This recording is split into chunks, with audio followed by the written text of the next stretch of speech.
The guy ran away in panic, trying his best. The system asked him to follow the rules and not jump out of the windows. The guy shouted at this. He robbed a bank. What the hell rules are there? It's an unusual situation. But what's even more unusual is that it wasn't people chasing him and some kind of monsters. There was no way out, so the guy jumped out of the window. As soon as he landed, another monster appeared on the horizon. They threw something at the guy and he fell onto the asphalt, coughing up blood, and monster guards came out after him. Their leaders said that escaping was against the rules. They were given a chance at fair play. He ordered his monsters to block his path. Before our hero dies, we should get to know him. The guy's name is Mike. For years, he watched his squad perish in this apocalypse when darkness falls. The nights were filled with anxiety and caution. But in the end, the monsters still cornered Mike. However, even though the nights were painful, money solved the lot, especially when it was necessary to buy oneself off from death. To escape this hell where only the strongest survive, Mike decided to take a risk and rob a ghost bank with the help of an epic dimensional ring. But alas, during the escape, he was cornered. Everything was taken away and the plan failed. Mike died with a grudge, and this grudge helped him to be reborn. He found himself back in his old classroom, listening to people whispering that something devilish was going on in the city. Mike saw the calendar and thought, yes. He was back to the very day this apocalypse started. He was overcome with horror when he thought that he would have to relive all those days in fear again. But then he noticed that he still had the spatial ring, and it contained all the money he had stolen in his past life. Now everything is completely different. As soon as he realized that he had money, he was not even afraid of the appearance of the announcement of the apocalypse. But the others were horrified, which was to be expected. Everyone was ordered to come to the dining room. This was their first mission. The boys ran out of the classroom. The girl burst into tears and said that she didn't want to go anywhere. But Mike warned her, advising that it was better to follow the rules so there might be a chance to survive. And if she didn't come, she would be erased. The Midnight Canteen. If Mike remembers correctly, this canteen is a strange trophy. It will be very useful to him. Conquering the apocalypse will begin with its purchase. As it turns out, monsters like money, just like people. The boys ran with all their might and finally reached the creepy dining room. The girl asked Mike to protect her. Mike rudely pushed her away and said that he didn't know her. Her parents failed in raising a polite person. Then a strange girl appeared. She is the manager of the Midnight Canteen. You can't let her appearance deceive you. She is not human. There are 3 rules here. First, those who pay are their guests of honor. All staff, including her, are obliged to fulfill the guests' whims without question. Secondly, damage to property is prohibited. Violators will be punished. And the third rule is that leaving the cafeteria during working hours is prohibited. When the boys finished listening to the rules of the Midnight Canteen, the manager led them inside and apologized to the guest for the wait. A strange man shouted to be served quickly. He was hungry. And when she saw his face, one girl gasped in horror. The manager sharply yelled at her to shut up, then apologized and said they would fix it immediately. At that very moment, 2 elbow monsters appeared, and the manager ordered that the girl be taken away. Another girl served the guest food, of course. The food was inhuman, but this was not a man, but a genie, and he began to disgustingly eat all the food that was on his table with greed. Of course, it was sickening to watch this. The girl standing next to her almost threw up. Then the genie ordered the girl to wipe his mouth. The girl, of course, did not want to do this. For some reason, she asked Mike to help her. Mike said she was called. What does he have to do with it? Gritting her teeth, the girl still completed the task. Then the genie suddenly handed her a piece of paper and said, "Great, here's her tip." The genie gave her 10 phantom dollars, real ghost coins. They are incredibly valuable. Even the dead will spare you for them, the girl said. One rich man, they say, forked out $1 million for just 10 coins. And this monster so easily gave a tenner as a tip. The girls somehow relaxed too much. It's unlikely that the monster will be so kind. Jin said. He finished eating and ordered the plate to be taken away. This time, the girl happily decided to carry out the order. But as expected, the genie decided to make fun of her. He tripped her, and the girl fell and broke a plate, breaking one of the rules. What was to be expected from a genie? They always spoil things and do little dirty tricks, the girl screamed. He deliberately tripped her up, but suddenly, the manager grabbed her and said, "Even if the client is rowdy, rules are rules." The girl handed over the money and said she would pay. She would give up the ghost moments for the plate. However, the manager said she was sure she wanted to compensate for the damage. The girl replied that she was sure. It looked like this whole performance with the broken plate was staged. Mike snorted with displeasure and said that she would only lose her last chance to survive. She would not leave alive. And then the manager made a statement. "A plate in this dining room costs 20 ghost coins. This money is not enough, but nothing surprising. People don't know how to measure money. They don't care about their human papers." Now the manager asked how she could punish the one who broke the rules. The poor girl was shaking with fear and repeating that she didn't want to die. And the genie was laughing and screaming. "It's so funny to watch human fear." And he asked who to choose next. The girls trembled with fear. The genie noticed that Mike was calm, so he asked what the boy wasn't afraid of. Mike asked what he was afraid of. Then the genie said that this was the boy he needed. Let him quickly come here and take the plate away. A classmate asked him not to go, because the genie might cheat again.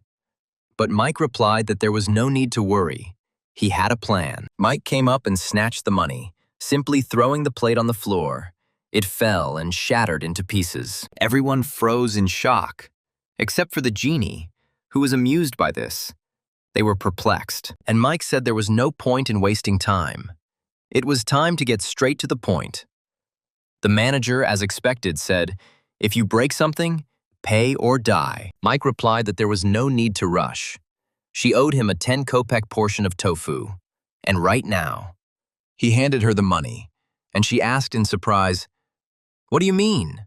Mike answered, "Their main rule. It states that anyone who spends money becomes a customer of this canteen, and the staff does not have the right to refuse a customer. Moreover, to cause any harm. Therefore, he becomes their client and demands that compensation be canceled." Then the manager praised Mike for his intelligence and asked if she could find out his name.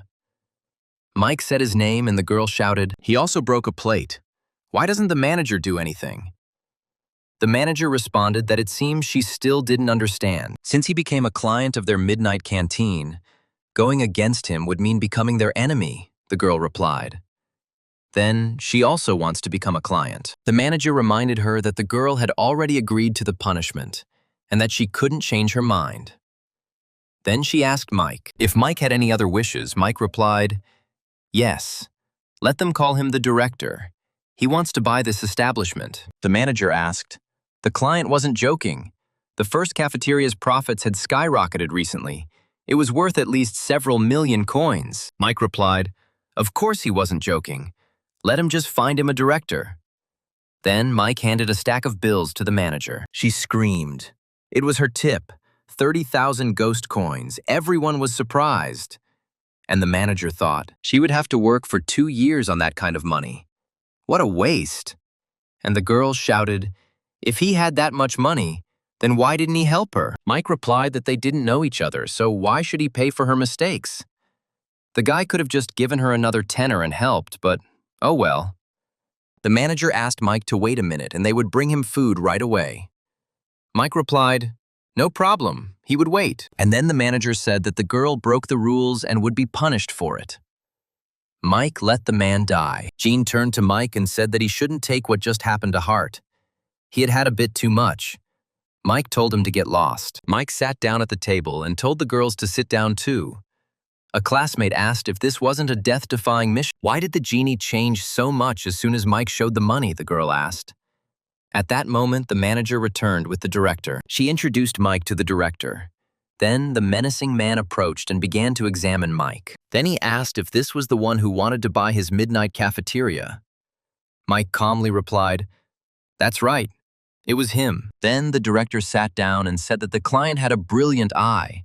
He thought that Mike himself saw everything, even though the cafeteria's profits hadn't been growing lately. But the scale and location are the best, Mike replied. He agrees. He also believes in the prospects of this place, and he thought to himself, it's true.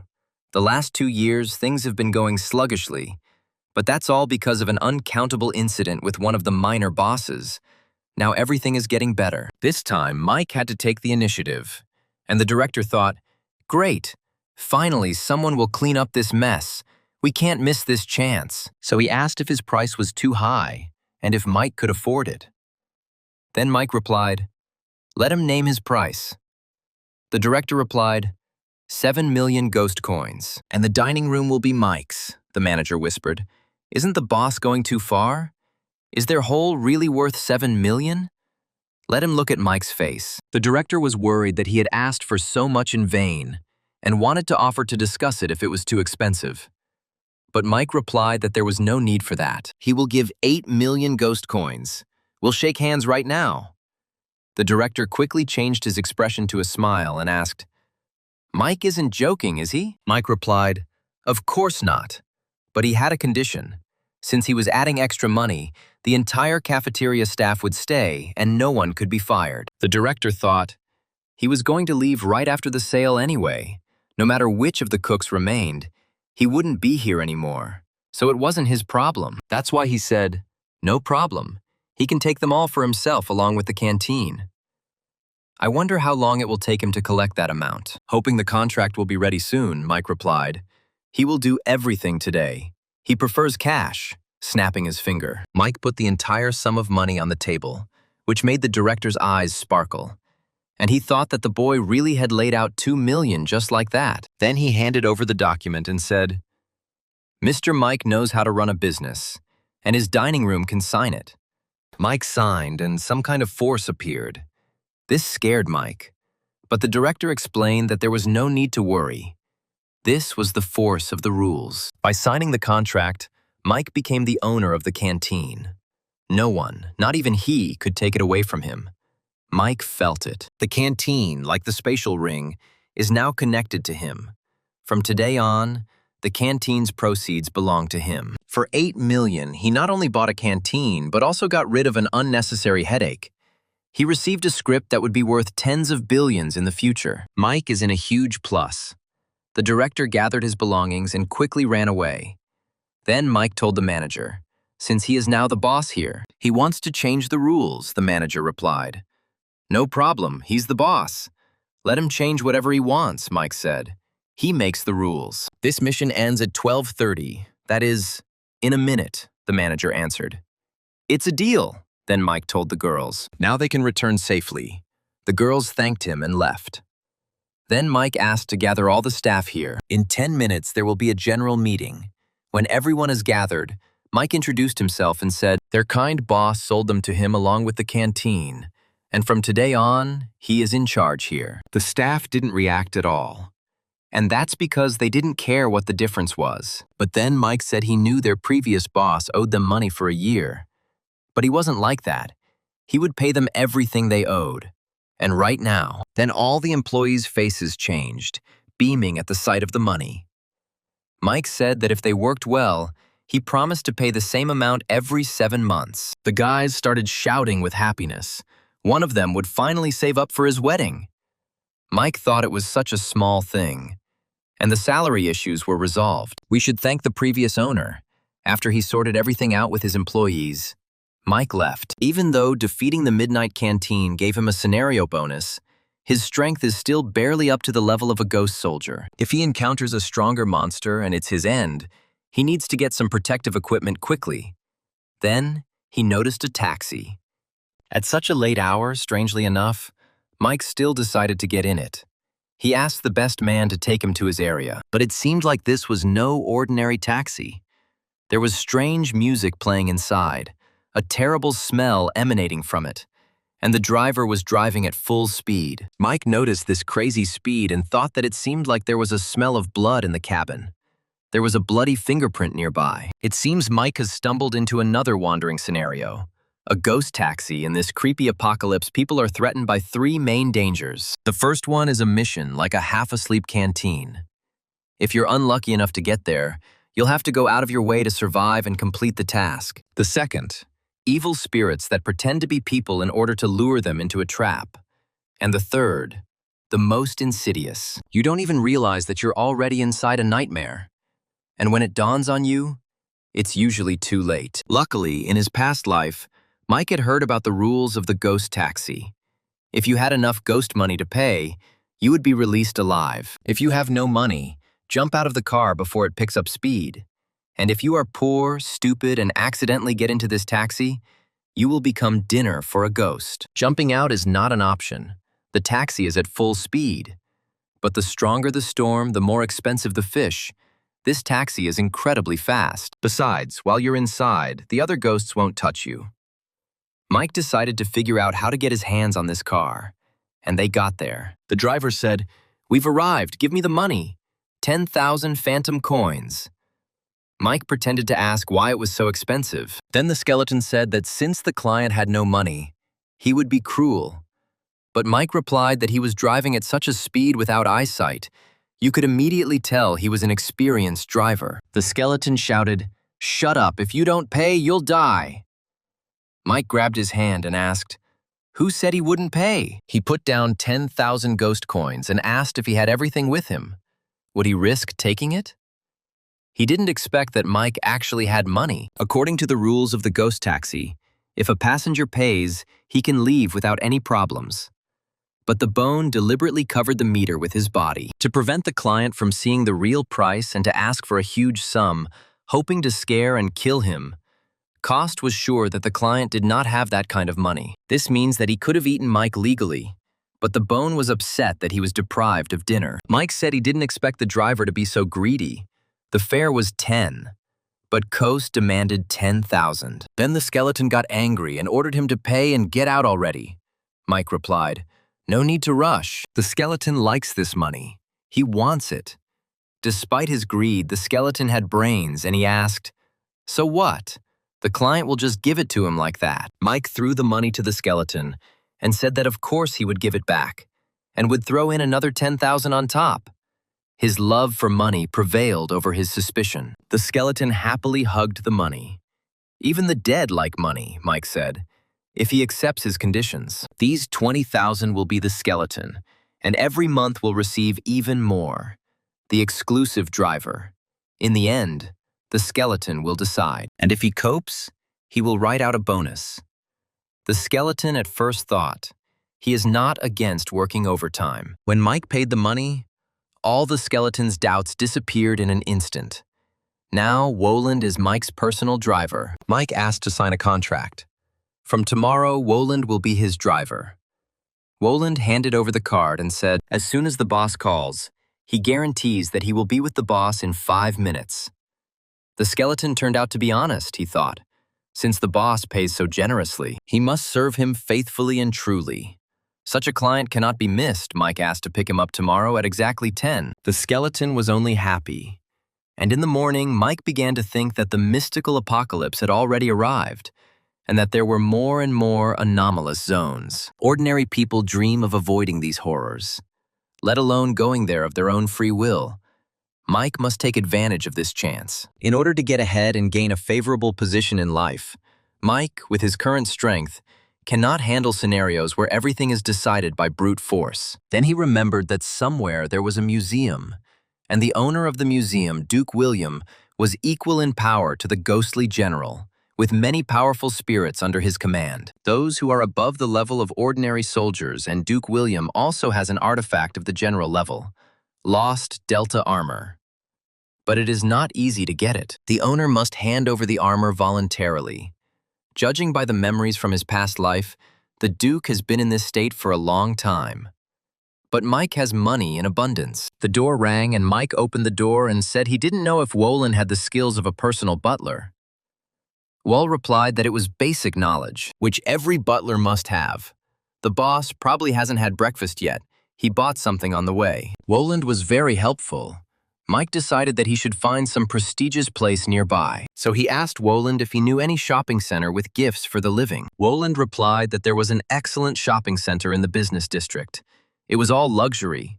Maybe I should look there first. What if the boss takes a liking to something? Mike replied, okay, he can take him there. The more elite, the better. Mike didn't expect Woland to be so proactive. He got Mike to the right place in a couple of minutes. Mike came out and saw a creepy, abandoned building. He asked Woland to stay here to look after the car, and he would come back when he finished shopping. Wolin thought that the boss had completely lost his fear and left the ghost taxi. But he was just a spirit of soldier rank. If real danger strikes, he won't be of any use. If he hands over the car to the boss, Mike will become literally invulnerable. No enemy would do anything to Mike. Obviously, the boss knew what he was doing. But the ghost taxi started to look damn cool, and Mike walked down the creepy corridor, where there were bloody fingerprints everywhere. It seemed that this hall had already eaten many poor fellows. Then a girl appeared and asked. Mike asked if the guest would let him know what he would like to buy. "This is the vice room," the girl answered. "Exactly. And even if he doesn't think about running away from here, if he spends money here, he will be able to leave safe and sound." Mike replied, "Enough of these tricks. If he is not mistaken, even if he does not buy anything, he will still be able to leave calmly, right?" The employee asked how he knew this. Mike replied that they often show things like this in movies. The rules say that if you have enough money, you can leave the room. This proves that everything is real. People think that since they have money in hand, they can leave and sleep peacefully. But then this is what happens. They end up breaking the rules because they don't have enough money to pay. And in the end, they pay with their lives. There is actually a subclause. Even if the player doesn't buy anything, he can leave at his own expense, Mike said. So even if he turns around and leaves now, she won't do anything to him, the employee said, upset. Few people escaped their traps, since he had already found a way to survive. "Okay, she won't stop him," Mike replied. "Why should he leave? He came to spend." Mike asked to be taken to the most elite counter. The employee replied, "There is no need to look for death. Their cheapest items start at 10,000 phantom coins, which is definitely affordable for the client." Then Mike took out a bunch of money and said that she was muttering there. The wind was making noise. She couldn't hear anything, the employee said, picking up her drool. She would take him to the 6th floor right now. Only there was luxury worthy of his status. Mike gave her a 20 tip for helping him. The employee took him to where the best world brands are collected. He can choose whatever his heart desires. Mike thought that to meet the standard, one must please the taste. And the beginning of everything is a good wine. The employee asked what kind of wine the sir would like. They have everything, from exclusive to regular brands, and she thought that if he doesn't pay, like those from his planet, seeing the prices, he will realize what situation he's in now. Mike asked to bring 100 bottles of the most expensive red wine, and he would take this one for good luck. The employee began to gloat. Thinking that she was about to enjoy dinner, she brought everything that Mike asked for and said, 25 million from him. "If you don't have money, you can leave your hand to pay off the debt," Mike replied. "There's no need to scare him," the employee said. "You'll have to pay with ghost coins." She said this without looking at the money, which is why she was so confident. But Mike waved the money in front of her and asked what he put in. The employee didn't expect this. She thought it was impossible. They checked. He was empty.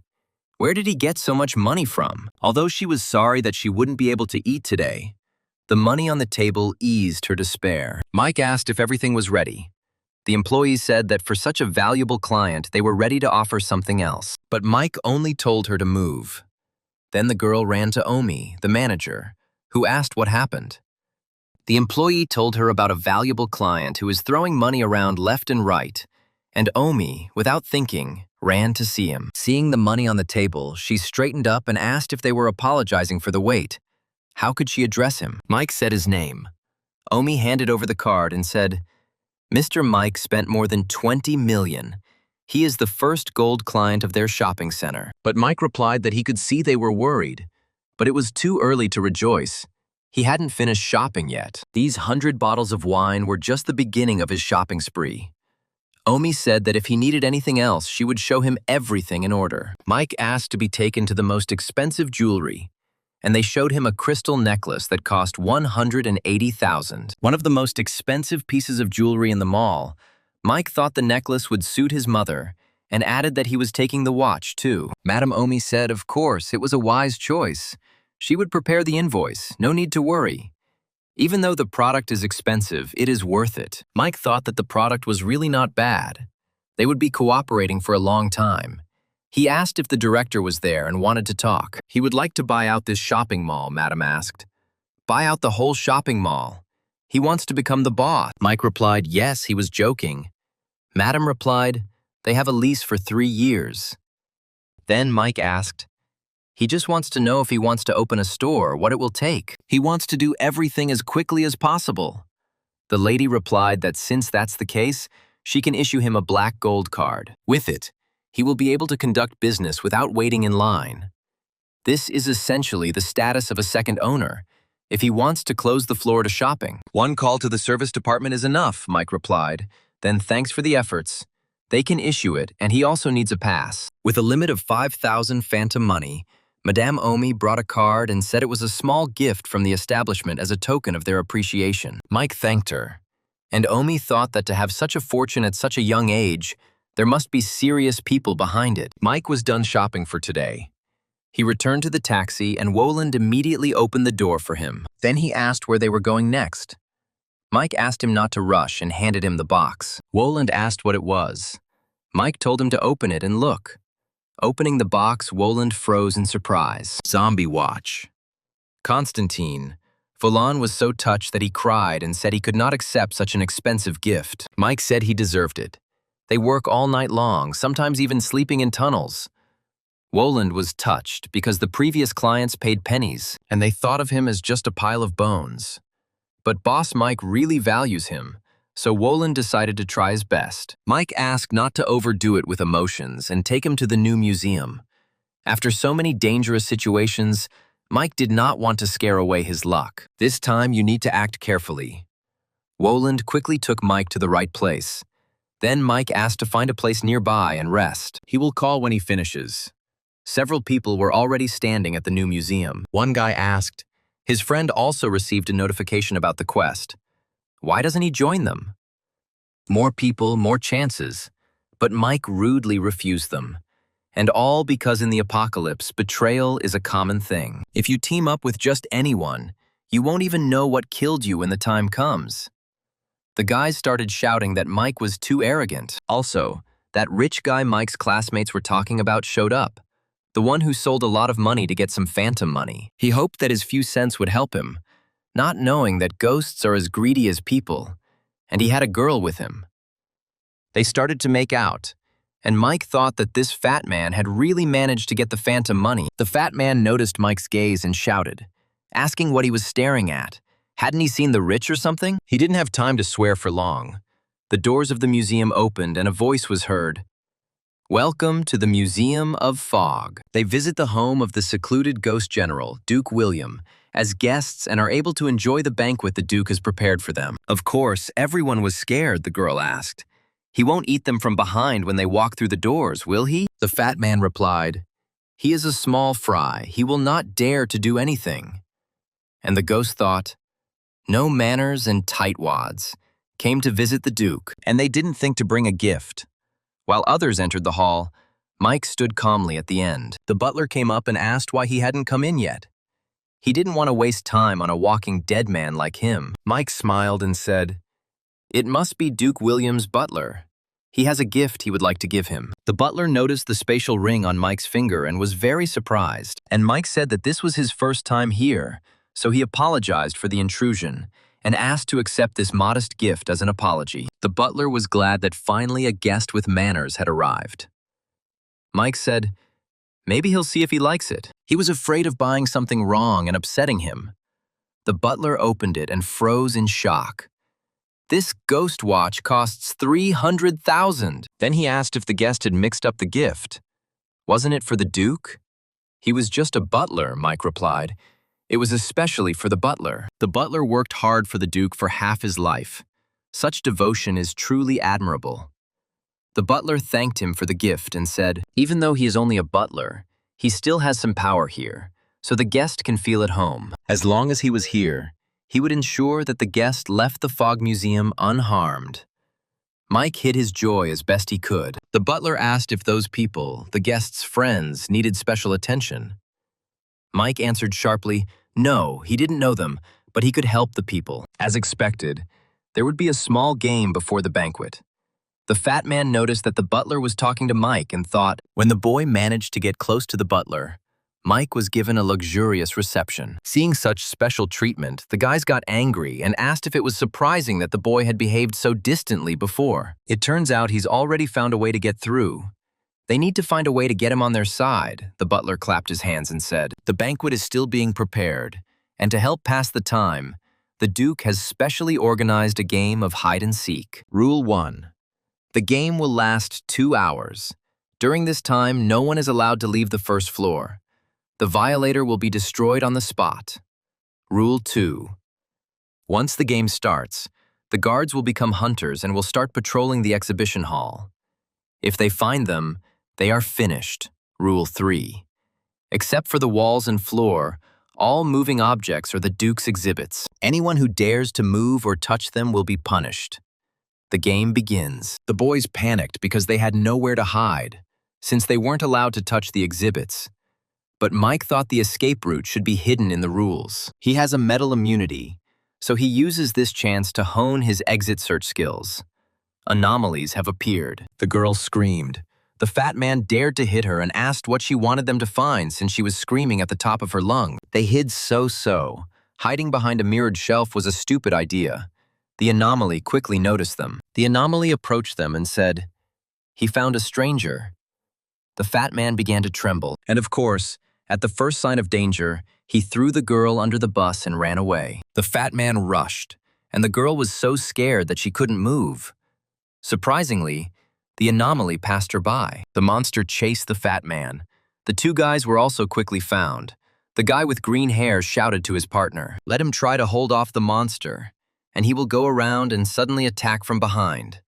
The naive guy actually listened. He grabbed the monster by the arms and shouted, "He is holding him," and asked to hit the monster from behind with a club. But the monster explained to the guy that his partner had long since disappeared, and the guy was pleased with his vile act. And Mike kept thinking, exhibits that can't be touched, things that don't move. And then it dawned on him. He understood the way to salvation, so he decided to test his theory since the monster had already appeared. Instead of running away, Mike continued to stand. Then the monster said that he should give up and die quietly. Mike laughed and said, "Let him come." The monster tried to scare him, saying that if he didn't run, he would kill him. Then Mike replied that if the monster touched him, he would die himself. The rules said that anyone who touched the exhibit would be executed, and since anything that doesn't move is considered an exhibit, as long as it stands still, it's an exhibit. "So what, touch it?" Mike asked. Even though Mike seemed confident, he wasn't really 100% sure. He let out a sigh when the monster left. Just as Mike relaxed, someone touched him. Mike almost had a heart attack, but it was the butler's assistant who brought Mike tea. He scared Mike to death. He already thought that he had made a mistake with the path to salvation, and the assistant said, "It's cold and damp here." The butler was worried that Mike might freeze and sent him to bring Mike a hot chalice to warm him up. The butler also mentioned that if Mike gets bored, he can quit the game at any time. Mike replied, "No need to worry. He had already found a way to escape." The girl heard this and thought that maybe she would be able to get out of here alive. She approached him and asked if the guy could help her too. Our cheapskate didn't want to save people. He seemed to be against helping people at all, even though it didn't cost him anything. Our Mike has no humanity. He told her to move away so that her blood wouldn't splash on his clothes. It's unclear where such hostility comes from. The crook who had screwed his partner looked at this and was angry that Mike could sit so calmly and drink tea. He approached him again and asked, "Bro, he looks cool. Maybe we should unite. He is the most loyal guy in the world," Mike replied. "Then why doesn't he team up with this girl?" The guy was only glad, he said, since the guy looks down on the miss. She should go with him, even if the sky falls. He will not leave her. The girl realized that Mike is heartless, and she really decided to go with this guy, although she had already been dumped a minute ago, either naive or stupid. Mike also thought she had already been betrayed once, and she still believed so easily. The butler continued to admire his gift. He could not help but be delighted with the quality of the material. As one would expect from a luxury item, the butler said, the assistant came and reported that the tea had been delivered. The butler said, the assistant spoke to the guards. "Mr. Mike is their VIP. They must not allow these idiots to harm him under any circumstances. The assistant answered, reporting to the head butler. Mr. Mike had already found a way out. The butler shouted what he said. The game had just begun, and Mr. Mike has already found a loophole to get through it. Apparently, Mike is very wise. At first, he thought that Mike was so generous because he wanted to be freed from the game. But since Mike is so brave and resourceful, there is no need to worry that he will not survive in such a low-level game. The butler ordered that a fruit platter be brought to Mike immediately, as well as the sofa on which he was now sitting. The assistant did so. Mike asked how much time was left until the end of the game. The assistant answered, 10 minutes. Finally, the most insidious moment has arrived. The anomalies will take advantage of the player's most relaxed moment to kill all those who thought they had barely escaped. It seems that Mike is bloodthirsty, since he takes such joy not only in the misfortune of others, but also in their death. The loudspeaker announced that there were 10 minutes left, and the guy decided it was time to relax. The girl said that the guy was really reliable. The guy asked, of course, how others could compare to him. While he was chatting, anomalies quietly approached them. The girl shouted behind. The guy turned around and, seeing the monster, screamed, "Hurry! We need to contain them!" And for this reason, he threw the girl straight to the monster. This happened to her twice a day. She shouldn't have been so trusting, especially with guys. The monster caught her and snapped her neck. The game finally ended. 2 cowards and 1 miser survived. The fat man and the guy were angry. They thought, isn't there justice in this world? They were fighting for their lives there, and he was just drinking tea here. Why is he so comfortable? The butler appeared and said, the game of hide-and-seek was over. Did everyone like it? The question was rhetorical. The butler came to announce that the Duke had prepared a banquet for them, so everyone needed to go up to the 2nd floor. This was exactly the moment Mike had been waiting for. If he could squeeze the Duke's favor to the max, he would get what he came for. The guests arrived first. Before the butler began, he announced the next rules. There are only 2 rules at the banquet. The first is to never show disrespect to the Duke and Duchess. Second, they must eat all the food given to them by the Duke. Otherwise, they will be punished. Mike was seated to the right of the Duke. The Duke and Duchess arrived and sat down at the table. The servants brought food. But of course the food was not ordinary. The Duke said, to show his sincerity, he would distribute food for the dear guests himself. Mike interrupted him and said he apologized for his impudence, but he had prepared for the Duke and Duchess to be beaten. The Duke was delighted to hear about the gifts, which he would like to present to them personally before the banquet began. And he thought that of all those who came, at least someone turned out to be intelligent. He also noticed Mike's spatial ring. Apparently these rings are truly rare. Mike put down the gifts and said he would be glad if the Duke and Duchess opened them now. The Duke thought, the box looks completely ordinary. It's probably not a valuable gift either. People still don't know what's best for them. Just as he was about to get upset, he opened the box and screamed. The watch was from a limited edition. The Duchess was also delighted with the gift. And while the two were admiring their gifts, Mike said he asked the Duke and Duchess to do him the honor of accepting these small gifts. The Duke said Mr. Mike was too kind and asked why Emily didn't personally distribute the food for Mr. Mike. Emily clapped her hands and ordered the servants to bring Mr. Mike some fruitcake, and Mike was indeed brought human food. Seeing this, the fat man stirred. Mike thanked him for the treat. The Duke responded, as long as Mr. Mike was satisfied. And the fat man thought, why didn't he think of this? Since they can give gifts in advance to bribe the anomalies, he can also give the Duke his money. Could the things this rascal brought be as valuable as his phantom money? So he stood up abruptly and said that he, too, had prepared gifts for the Duke and Duchess. The Duke was happy at first, but not for long. The fat man took the money out of his shoe and handed it to the Duke. Without even thinking about how it looked, the Duke shouted, the freak is mocking him.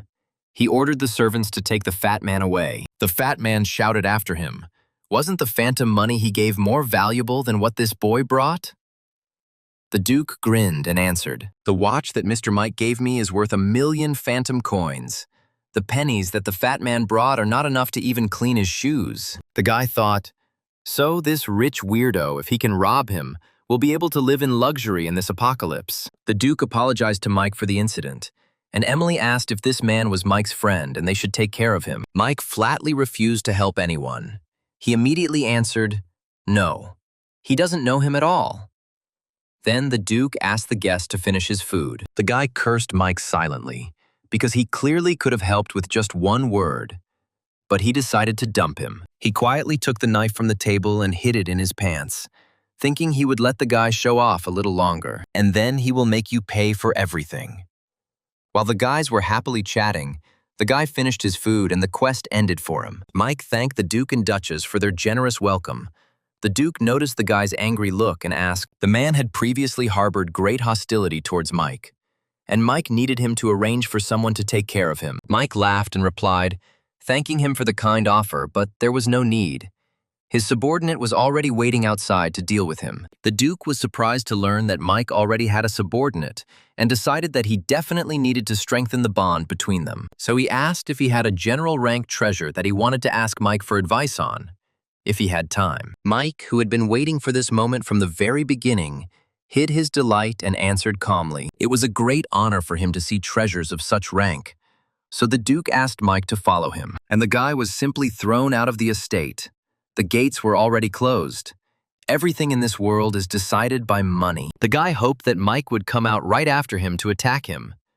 But Mike was still nowhere to be seen, and his stomach was about to explode from pain. So the guy decided to buy some medicine first. He noticed Mike's taxi, and without thinking twice, he went into it. He asked to be taken to the nearest hospital, and quickly, Woland answered, understood. Then the guy began to talk to himself, repeating that as soon as he took the medicine, he would return to finish off this brat. Then Woland turned around and asked, the man the guy wants to kill is Mr. Mike, right? The guy stuttered with fear. Woland ordered to answer the question. The stupid guy replied, yes, that's right. Mike has a lot of ghost money. If the anomaly doesn't kill him, they can share the wealth. He shouldn't have said that, Woland asked. The guy wants to contact his boss and thinks he'll just let him go. The guy realized too late that he was in trouble. The doors were already closed. Meanwhile, Mike came to the Duke's office. William was very polite to him. As soon as Mike walked in, he noticed that the cabinet shelves were empty and thought, it looks like his bet paid off. He said, he thinks the Duke is also a wine lover. The Duke. It is a pity that such a large cabinet is empty. The Duke replied sadly. What Mr. Mike doesn't know is that although he was awarded the title of Duke for his services, he has been going through hard times for a long time. Mike said, well, out of respect for the character, he had prepared some red wine in advance. It was just a small sign of his respect. The cabinets were instantly filled with wines. The Duke was overjoyed and said that he decided right then and there that they were friends. He just has a gift that he wants to give him. And here is what our hero has been waiting for. Armor. This armor is a true treasure that the Duke kept for half of his life. It once accompanied him through life and death on the battlefield. Phantom King level. While he wears it, he will be invulnerable to any damage dealt by anything below Phantom King level. More importantly, she can also resist the power of the rules. Her recovery time is 1 month, Mike asked. The Duke means that as long as he wears it, he can avoid punishment even if he breaks the rules in the script, the Duke replied. That's right. Mike gave him so many gifts and he has nothing to repay him with. So he asks to accept this armor as a return gift. Mike pretended he couldn't accept something so valuable, the Duke replied. If Mike refused, it would mean that he was despised. Then our actor replied, good, since the Duke shows him great kindness. It would be disrespectful to refuse, the Duke added. Armor is usually hidden inside the body. If danger appears, it will protect it. Mike said he appreciated the Duke's good intentions, but the armor was really too valuable for him to just take, and so he added 10 million ghost money to buy back the armor. The Duke was drooling over the amount of money and thought that Mike refused to let his friend suffer losses. What a noble man. So he gave away his personal token as a sign of their friendship. If Mike ever encounters danger, Mike can use this python to summon him. This unexpected gift made Mike very happy. It was a really useful thing. If he really runs into a problem that can't be solved with money, he can call on the Duke. Mike said, in truth, he's planning a few more ghost scenarios to stabilize his enterprise. He doesn't know where to start. Does the Duke know any brilliant idea? the Duke replied. School. It's a ghost scenario with great potential. The needs of anomalies are no different from the needs of people. A good school is an irreplaceable resource, Mike answered. That's right. Children of anomalies are the same as people. They will fight for a good place in school. If the school Mike buys is good, countless high-level anomalies will seek Mike's favor. The Duke said if Mike needed them to do something, it would be as easy as breathing. Mike thanked him for the advice. He stood up abruptly and said that it was already late, so he would not disturb the Duke and Duchess's rest any longer. But the Duke offered to stay with them for the night, since it was already late, and they had to leave in the morning. Mike thanked him for the offer, but refused. Because he had some urgent matters to attend to, Mike was then escorted out by the Duchess. She wished him a safe journey. Then Mike took out a black card and said that she could use it in the shopping center. The Duchess thanked him, and Woland reported that he had dealt with the bandit according to the boss's instructions. It is unclear when Mike managed to convey these instructions. Woland asked where they were going next, and Mike replied, to the dining room. Mike arrived and immediately noticed that all the staff had gathered and were talking with the client. The man shouted that a pathetic eatery dared to compete with his five-star hotel for business. Mike asked what all the noise was about. The manager replied that someone had come here to cause trouble. Then Mike asked the man what he wanted. The man just asked, and that boy bought the cafeteria. The manager whispered that it was the owner of the five-star hotel next door, and he was trying to buy their canteen at a low price. And this is not the first time he comes, the man asked. A weak person dares to deal with anomalies, asking for death. Mike replied that for someone with such low abilities, he had a very big mouth. The anomaly declared that he would take this cafeteria for 30. Then the employees started shouting, I came here to make a mess. How is this different from a robbery? Anomaly replied, so what? He has the rank of leader. They are pathetic citizens. They really want to get involved with him. He didn't come to pick her up earlier because their previous boss was also a chieftain. And now that a pathetic human owns it, crushing them will be as easy as stepping on an ant, Mike said. He will count to 3. If the anomaly disappears from his eyes, he will not hold a grudge. This angered the anomaly. He shouted what the man could do to him. He swung to hit Mike. It's time to test the abilities of the Duke's armor. As the Duke promised, they appeared at the right moment. The armor performed brilliantly. It quickly appeared and protected Mike, throwing the anomaly back. And Mike said that pathetic trash who barely reached the rank of leader dares to show off. The man wondered how a mere human could block his attack and asked if he was wearing protective gear, right? If the guy has the guts, let him throw away his gear and fight him fairly. Mike just snorted and said, the anomaly asks the man to fight him without weapons. There is no shame in talking about honesty. He may be an anomaly and shameless, but he is a man of his word. This medallion shouldn't be considered protective equipment, right? Mike used the medallion once too early, but it worked. The man immediately understood who this medallion belonged to. Mike said he wasn't quite sure how to use the medallion, so why not let the anomaly teach him? It seems that the Duke really is a big shot, since he is so recognizable. And he is strong, since the anomaly immediately decided to apologize for his behavior. While the anomaly was screaming about how sorry he was, Mike's employees thought their boss had managed to withstand the blow. And since he is also a friend of the Duke, the manager asked if the boss would really let the scoundrel go so easily, and if he then secretly creates problems for them.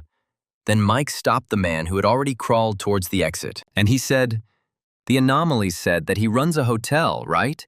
In fact, he is a little interested in it. The man said that in that case, he was ready to sell his hotels for a low price if they spared him. Mike replied that if the man had any sense, he wouldn't take advantage of the situation. They will arrange everything at market price. The man jumped for joy and immediately prepared a contract. Mike signed the contract without reading it carefully and told the manager to turn the hotel into a branch of the canteen. It's better, of course, to read the contracts. Then Mike asked how their revenue was today. They're in the red again, the manager replied. Not only did they not go into the red, but they also earned $200,000. Mike was shocked because only one day had passed, and such success came thanks to the cook and her new dishes. The cold appetizer she created, lungs in ghostly honey, became very popular. Mike thought about it. He had heard the name of this dish before, But it was not supposed to become the signature dish of this canteen, but of the Midnight Hotel. "And why did it appear so early?" Mike asked. "Did she just come up with this dish?" The woman replied, "No. In fact, she had come up with it a long time ago. It's just that her previous boss was a real exploiter. He made them work for free. So she kept the recipe to herself until now. Since Mike is a good boss, she decided to do her best." "To make a profit?" Mike asked. "But if the number of clients increases sharply, she will lose all her time for rest." The girls looked at him in surprise and asked what rest was.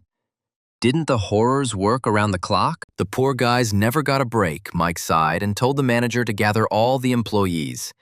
He was going to hold a meeting. When the manager called everyone in, Mike said that as a token of gratitude for their work in the cafeteria that night, he had decided to introduce a new system of employee benefits. The employees looked at each other and started whispering. The boss had already given them their salaries. But what benefits was he talking about? With the salary and benefits, they have all the advantages. But what does the boss get then? The poor guys have been exploited for so long that they have already gone crazy. The manager told everyone to be quiet so Mike could finish speaking. He gave them the cards and said, "This mall card is fallen. Their benefit package is from him.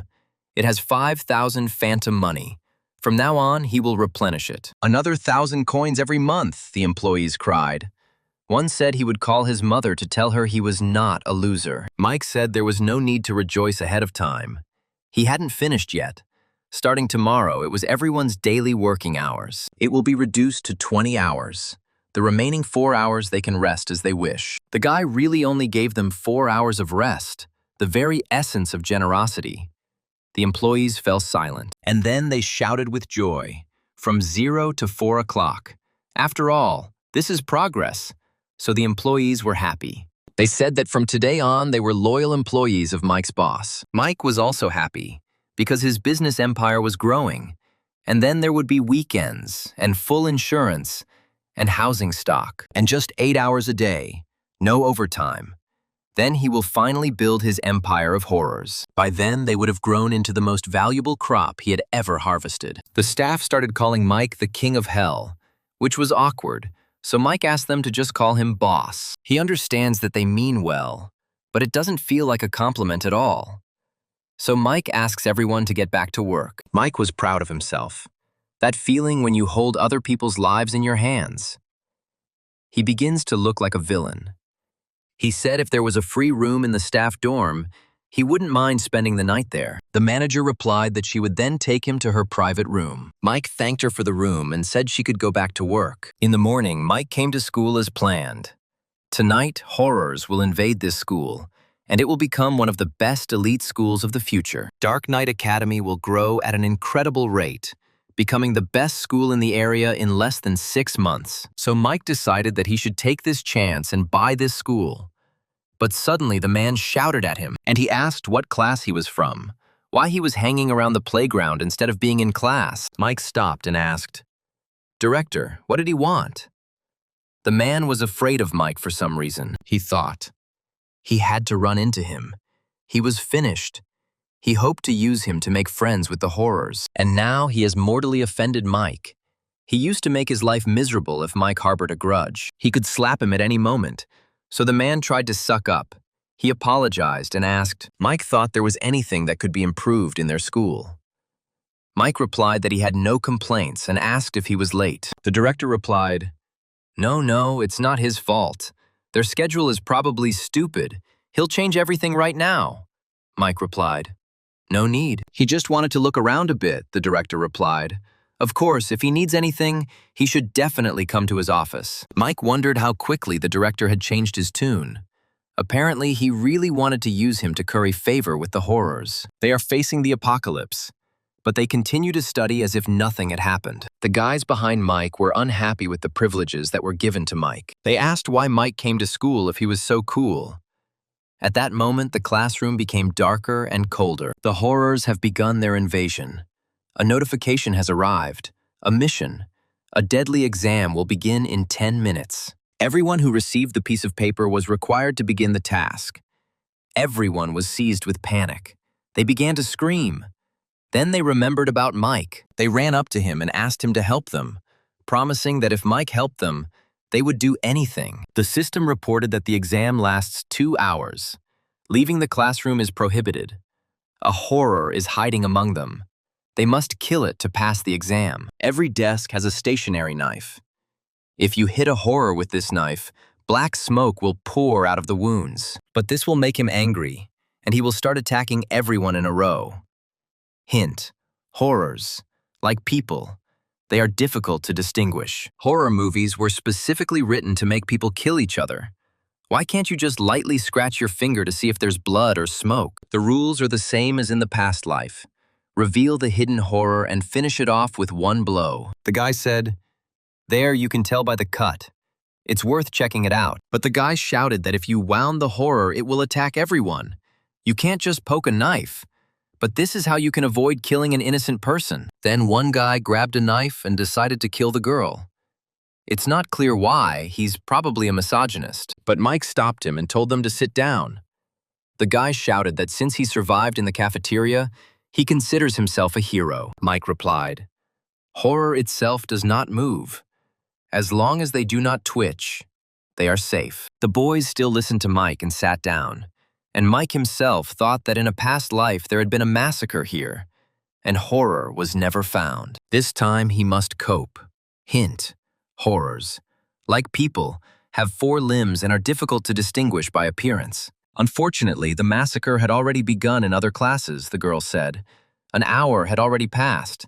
They were also finished. The boys continued to panic, and Mike tried to understand how to give a hint that until they were discovered, they would not move. 4 limbs.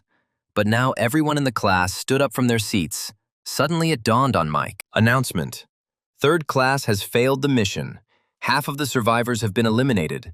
People are panicking even more. The boys started screaming that they were about to die and blamed Mike for it.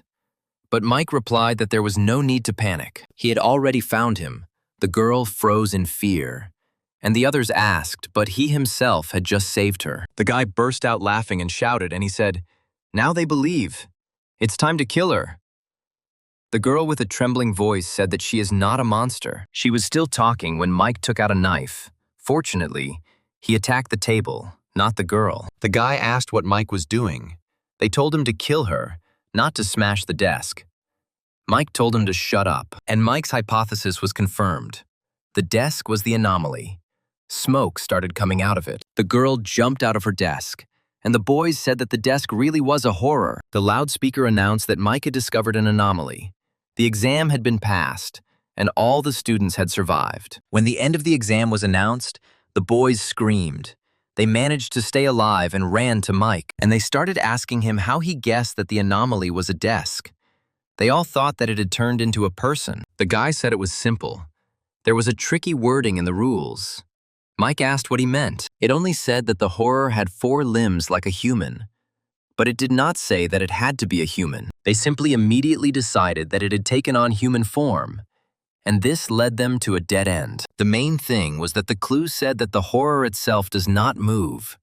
Everyone present has changed places at least once. And even the desks and chairs were moved.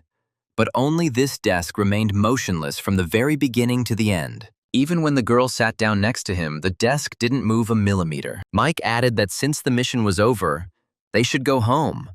The school was teeming with horrors, and it was better not to return here. As Mike walked to the principal, he thought, "There is no justice in the apocalypse. Other classes are not so lucky." When he came in, the new director asked, "He's the only person who passed the exam, right? And he has the nerve to walk around here?" As if he was at home, Mike asked, "Why not? Since he came on business, the director said that such people have no right to show off in front of him. Even if they are 7 spans in the forehead, people, they're food." The guy survived this time only because he took advantage of a loophole in the rules. Then Mike put the money on the table and said, "Don't be so quick to refuse. Here's a small welcome gift." The principal tried to hide his joy and asked, "It must be student Mike, right?" He is the headmaster of this dark night school. He heard other anomalies mentioning Mike while eating dinner in the cafeteria. Mike answered, "That's right, it's him." Then the director offered him to sit down and said that he didn't expect that Mike was not only smart, but also so rich. He handed Mike the tea he had been saving for decades, Mike said. The director is so kind. He should also show a little sincerity. Waving his hand, Mike pulled out expensive wines. The director's eyes lit up at the sight of such an expensive wine. And then he noticed the Duke's token. Mike lied that he accidentally defended him. The director realized who the token belonged to, so he got a little nervous and asked, "So what business did Mike want to discuss with him?" Mike replied that he would like to buy this school for 100 million, and the director choked in shock. And he said, "Mike must be joking." Mike replied, "Not at all, he is completely serious," the director replied. "But this school costs at most 50 million, Mike said. Then the director has even less reason to refuse him. The director began to pace the office while Mike thought about how, when the apocalypse finally arrived, noble horrors would tear each other apart. In order to get places for his offspring, if he buys it now for 100 million, then he can do whatever he wants with it later. The principal asked if Mike could really afford it, and Mike demonstrated that he could buy the school. Then he asked if that was enough. The director replied that he admitted that Mike was rich enough to buy the school, but he still can't sell it to Mike.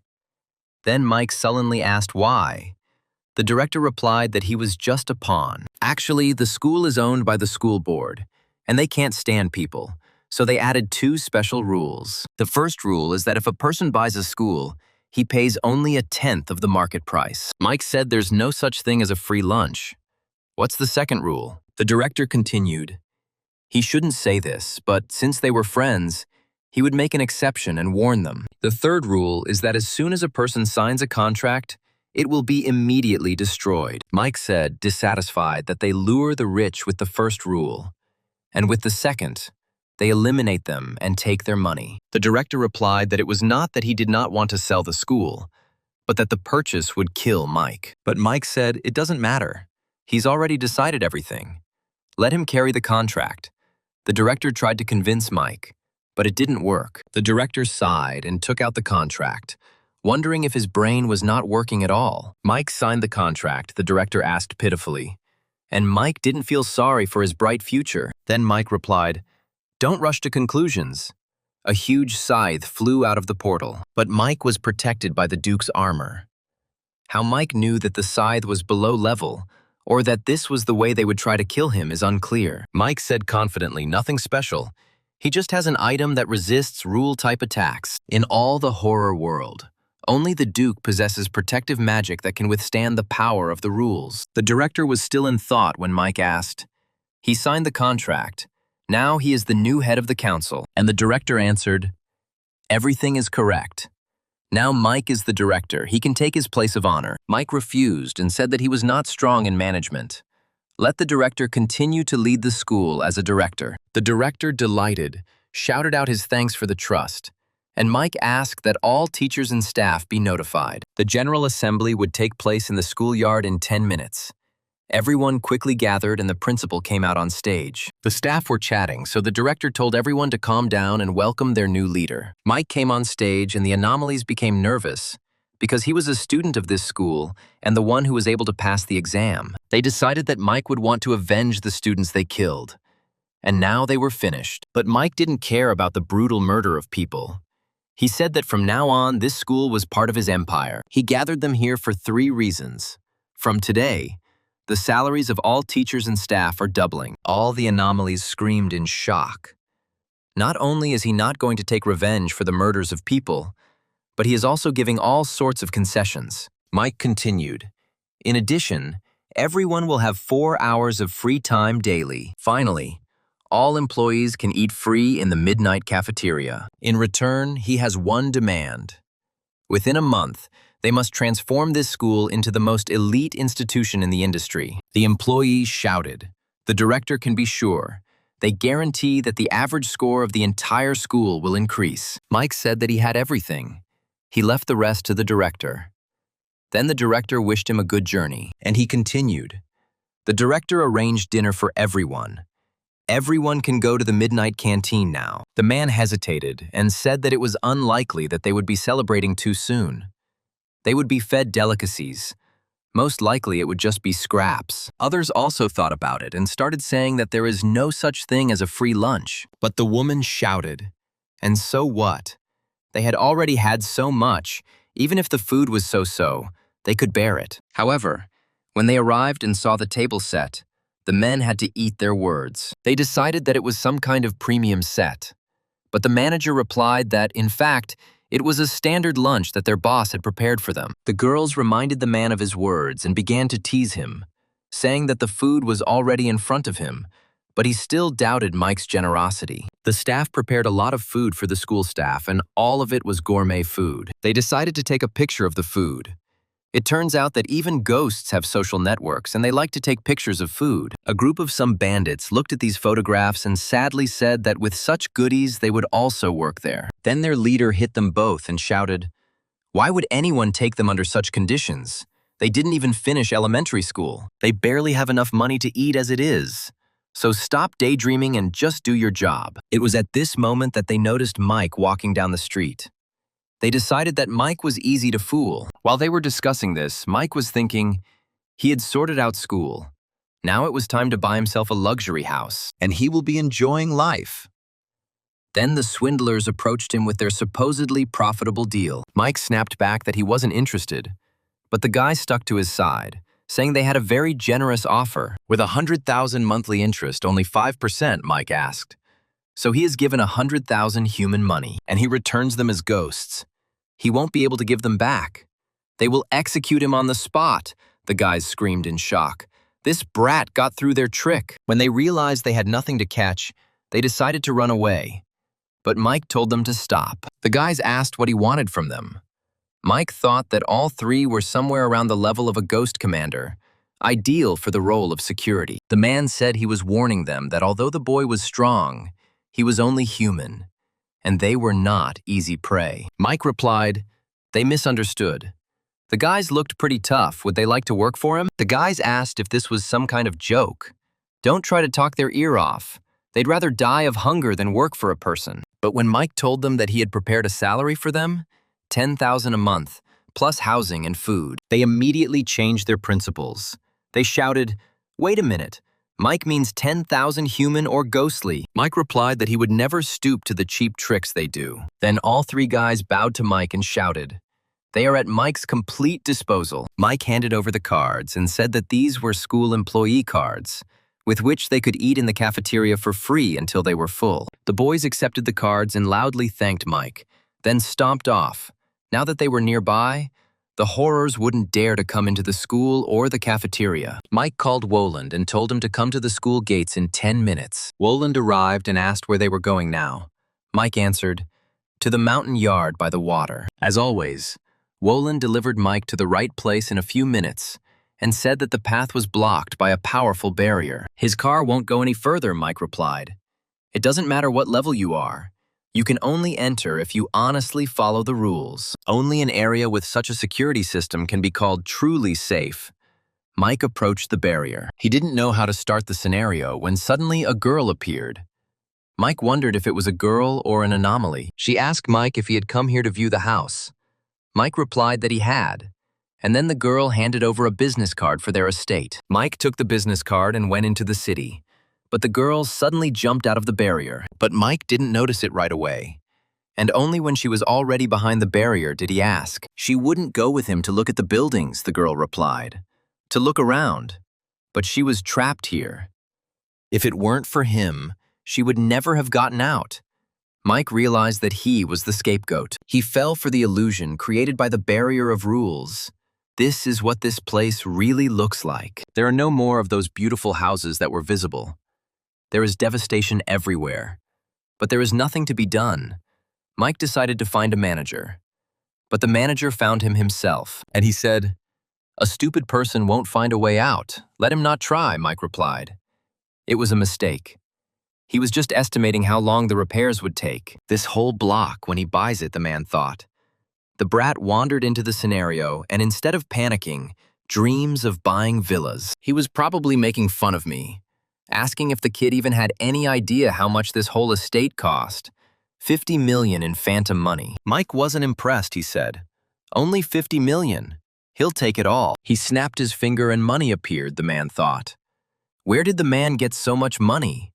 If the boy is so rich, he needs to be squeezed dry. If he runs away, Then the lost profit is the same as a loss, Mike said to give him the contract. The man replied that he had simply made up a number out of thin air to check solvency.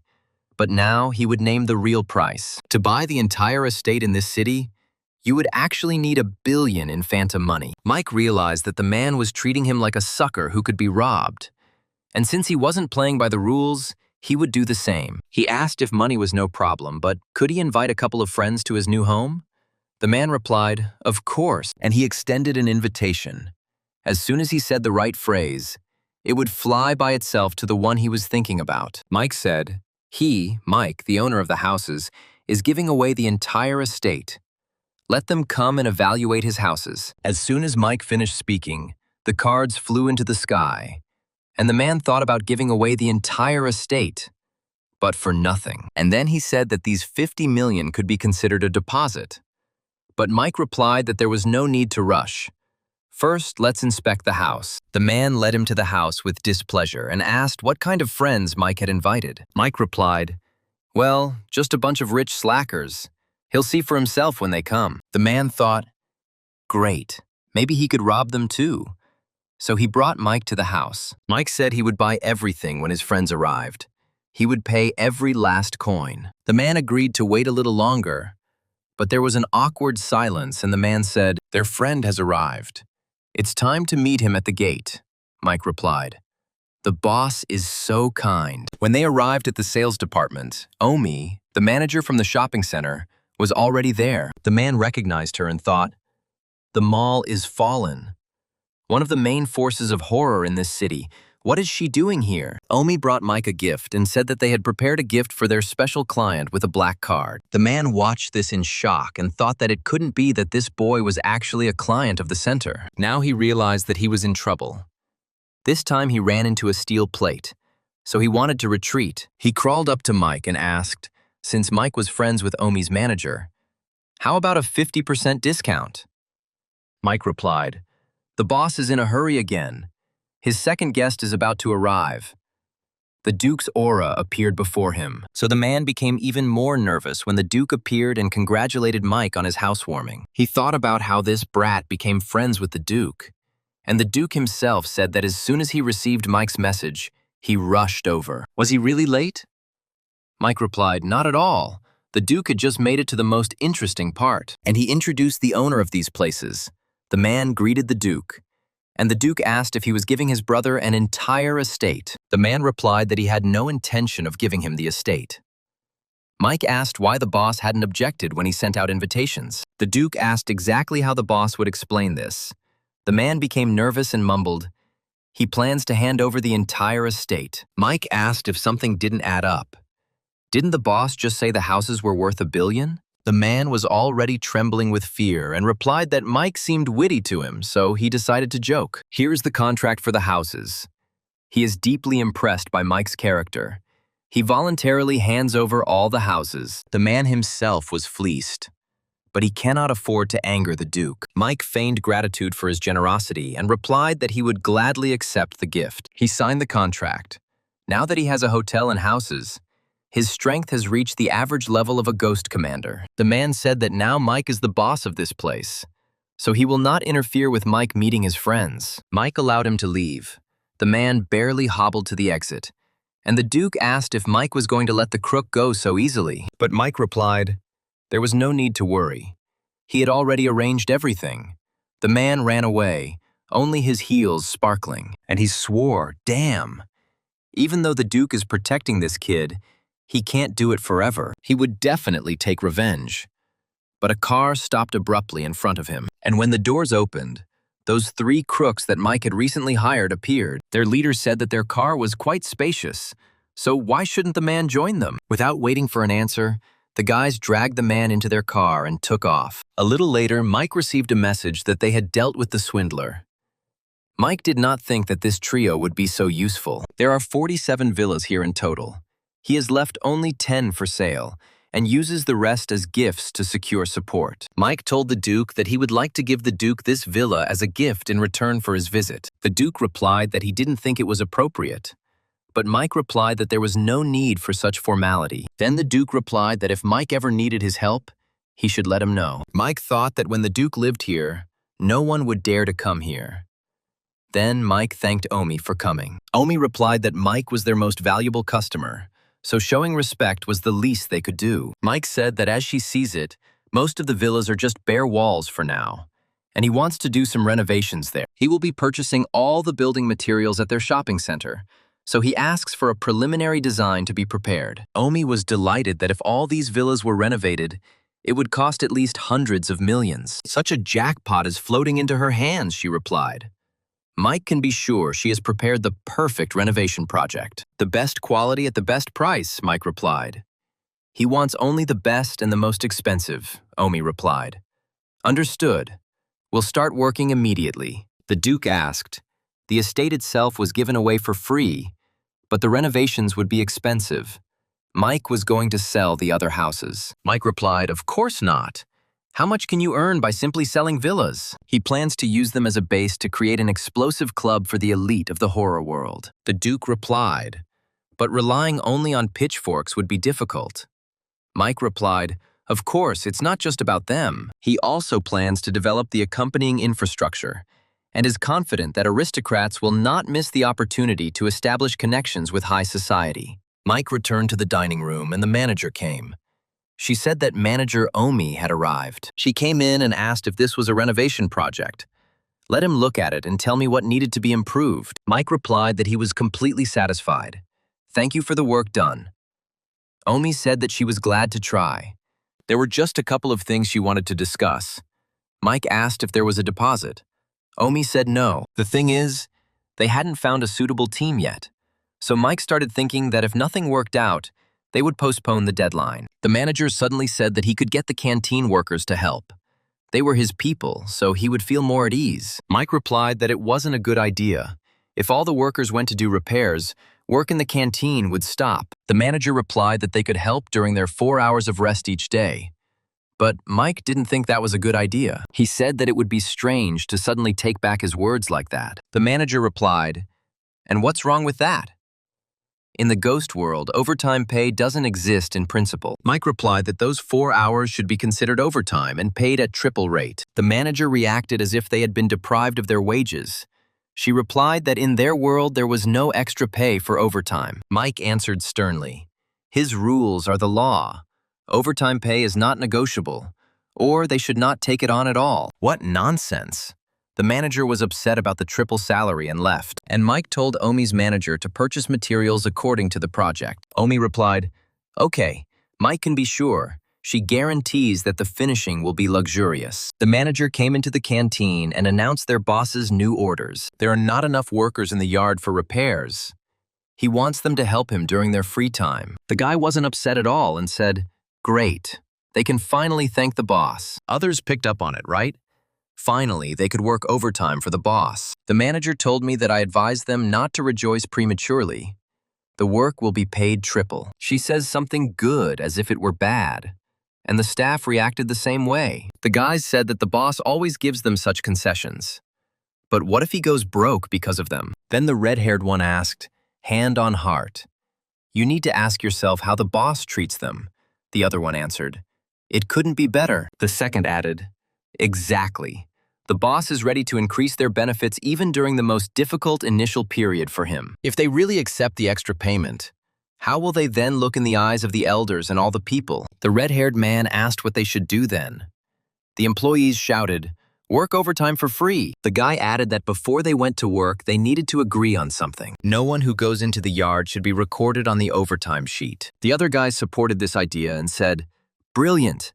This way they won't get this extra payment. The manager was touched by the enthusiasm of her employees and said that they would then immediately move out into the yard. To share their boss's burden, the employees happily ran to work overtime. Mike went into the house thinking, to do the work of several money in just a couple of hours. That's what the power of money means. Mike thanked for the hard work. The guy shouted, even though they work overtime for free, they guarantee quality. The leader shut him up and said they had agreed that they wouldn't say such things to the boss. So the guy quickly apologized. Mike thought, he will not tolerate heroes in his establishments who violate his orders. He asked for free overtime, waiting for a reasonable explanation. The guys were scared and begged for mercy. Mike sighed and said, "Rules are rules." He called the manager and gave orders. To ensure she doesn't work any unregistered overtime, he will pay them for their work. The boys became sad, and their leader offered to take Mike to his room. Mike looked around his room, and the guy said that according to the schedule, they would finish the finishing within 2 days. Then Mike said that their zeal for work was good, but his rules could not be broken. The guy replied that he shouldn't worry. As long as he was here, there wouldn't be any more problems with keeping track of his working hours. And he suggested that Mike take a rest. Since it was already late, Mike replied, "How smart." Later at the office, the manager reported that she had already paid the employees overtime. Mike asked coldly if she was sure there were no tricks in this report card when he saw only 3 names. If she is the manager and dares to lie to him, who in this cafeteria will listen to him? The manager apologized, but Mike responded, "She knows he doesn't expect an apology." The girl replied that everyone really does check in on time, as Mike instructed, but they just unknowingly arrive early and leave late. Mike shouted, "This is a riot! This terrible rat race has started in his establishments. What if the employees start to collapse from such intense work?" He didn't even provide them with health insurance. But the manager didn't know what health insurance was, because a hospital that could treat ghosts is a rarity these days. If he buys a hospital specifically for ghosts, then the lives of all the ghosts in the city will be in his hands. He asked where ghosts get treated if they get injured. The manager replied that the boss probably doesn't know. They are ghosts who buy medicine for minor illnesses, but for serious ones, they simply wait for death. Mike asked why.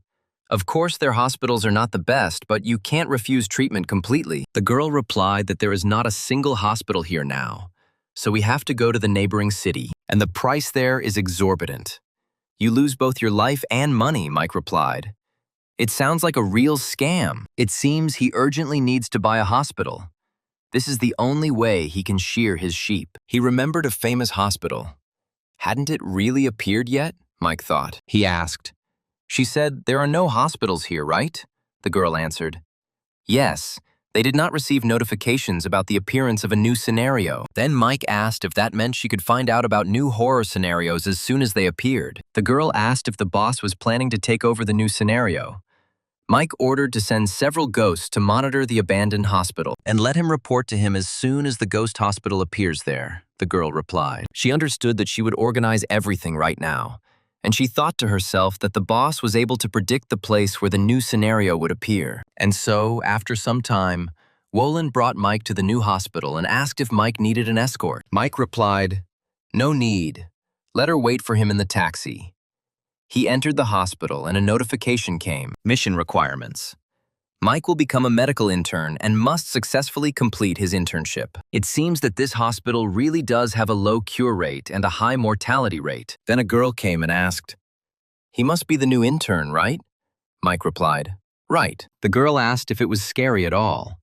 Mike answered that he had seen too much and was used to it. Having seen all sorts of ugly monsters, he finds this nurse attractive, a necrophile. The nurse brought him into the operating room, where there was a strong smell of blood. And here is the head doctor of their department, the director from the world. The man asked, "This must be the new intern." Mike answered, "That's right." He said hello and introduced himself. The nurse handed over the rules of their operating room. First, you need to read them carefully. There were a bunch of rules, but to summarize, 5 patients, 3 positive reviews, and Mike can't be wrong more than twice. After reading all the rules, Mike wondered how he could avoid angering these nervous patients. The nurse told him to sit down. Mike asked why there were no patients. Just as the doctor said that there was no need to be impatient, there were naturally fewer patients at night. A patient suddenly appeared. The man shouted that he needed help, and Mike literally pounced on him. The doctor said that first the patient needed to be treated with oil and cotton balls. Mike did everything as he was supposed to. And then the doctor put him down and said that Mike could start applying the bandage. Then Mike thought that this was all too simple. For some reason, it seemed to him that there was a catch here. The patient thanked Mike and said he would go. Mike wished him a good journey. But the patient simply stormed out of the office. And then a notification arrived that Mike had failed the task, receiving 1 negative review. The director said, "No matter, there is still a chance." Mike tried not to get angry, But it seems that something is wrong with the rules. Since this director is not lying, he will just ask him, Mike decided. The doctor noticed Mike's look and asked, "Why was Dr. Mike looking at him like that?" Mike asked, "As the rules say, the doctor will tell him only the truth." The doctor replied that he would not lure away any intern doctor. Then Mike asked to answer his question. "Is the doctor really that skilled?" "As the rules say," the doctor replied. "In fact, his skills are the most ordinary. This strange mission has become more complicated, and personal rules have become stricter. You have to listen to the instructions of an incompetent doctor. The doctor himself doesn't know what to do. Mike lies down because of him, and the patients suffer. He had only one right to make a mistake. So Mike came up with a way to turn the situation in his favor. He called the trio and ordered them to find him patients. The guys were upset because the task appeared so suddenly. They started complaining. Then their leader said, "They are both stupid. There are no patients, so there will be." Then they noticed the girl, and their thoughts went elsewhere. The leader decided to bring their thoughts back with a strong blow to the head, and said that since they had time to be distracted, he could break his arm and send him to the hospital.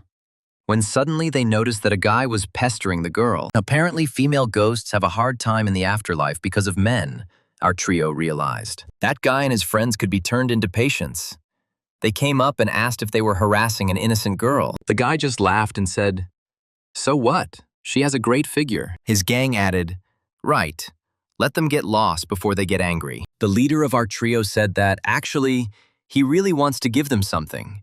The guy approached him, and just as he was about to ask what exactly they wanted to give, the leader hit him with all his might. Just a few minutes later, the three perverts were lying on the ground, writhing in pain. The girl thanked our trio for helping her and called them heroes. The guys were flattered by the compliment. They picked up the three perverts and dragged them into the car. The leader said to send all three at once. It would be too obvious. First they will send one, and then two. The guys replied that they obey their superiors in everything and guarantee that they will not let the boss down. They came to the hospital and pulled out one of the guys, the frail guy said. In this hole, 9 out of 10 patients die. But the leader of the Trinity closed his mouth and told him to listen carefully and remember all the words. If it works out, he'll vaporize it on the spot, go to the hospital, find Dr. Mike and leave him a great review. And for a good review, he will get this. The leader waved money in front of the guy. But this did not calm him down. The leader added that he would wait here at the entrance. If he tried to cheat them, the money would go to his funeral. After sniffling, the guy went into the hospital and asked where he could find Dr. Mike. He needed Mike specifically. Mike thought the guys did a good job. They found him a patient in less than an hour, the doctor said.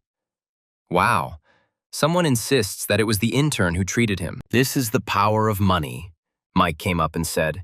He is Mike's intern.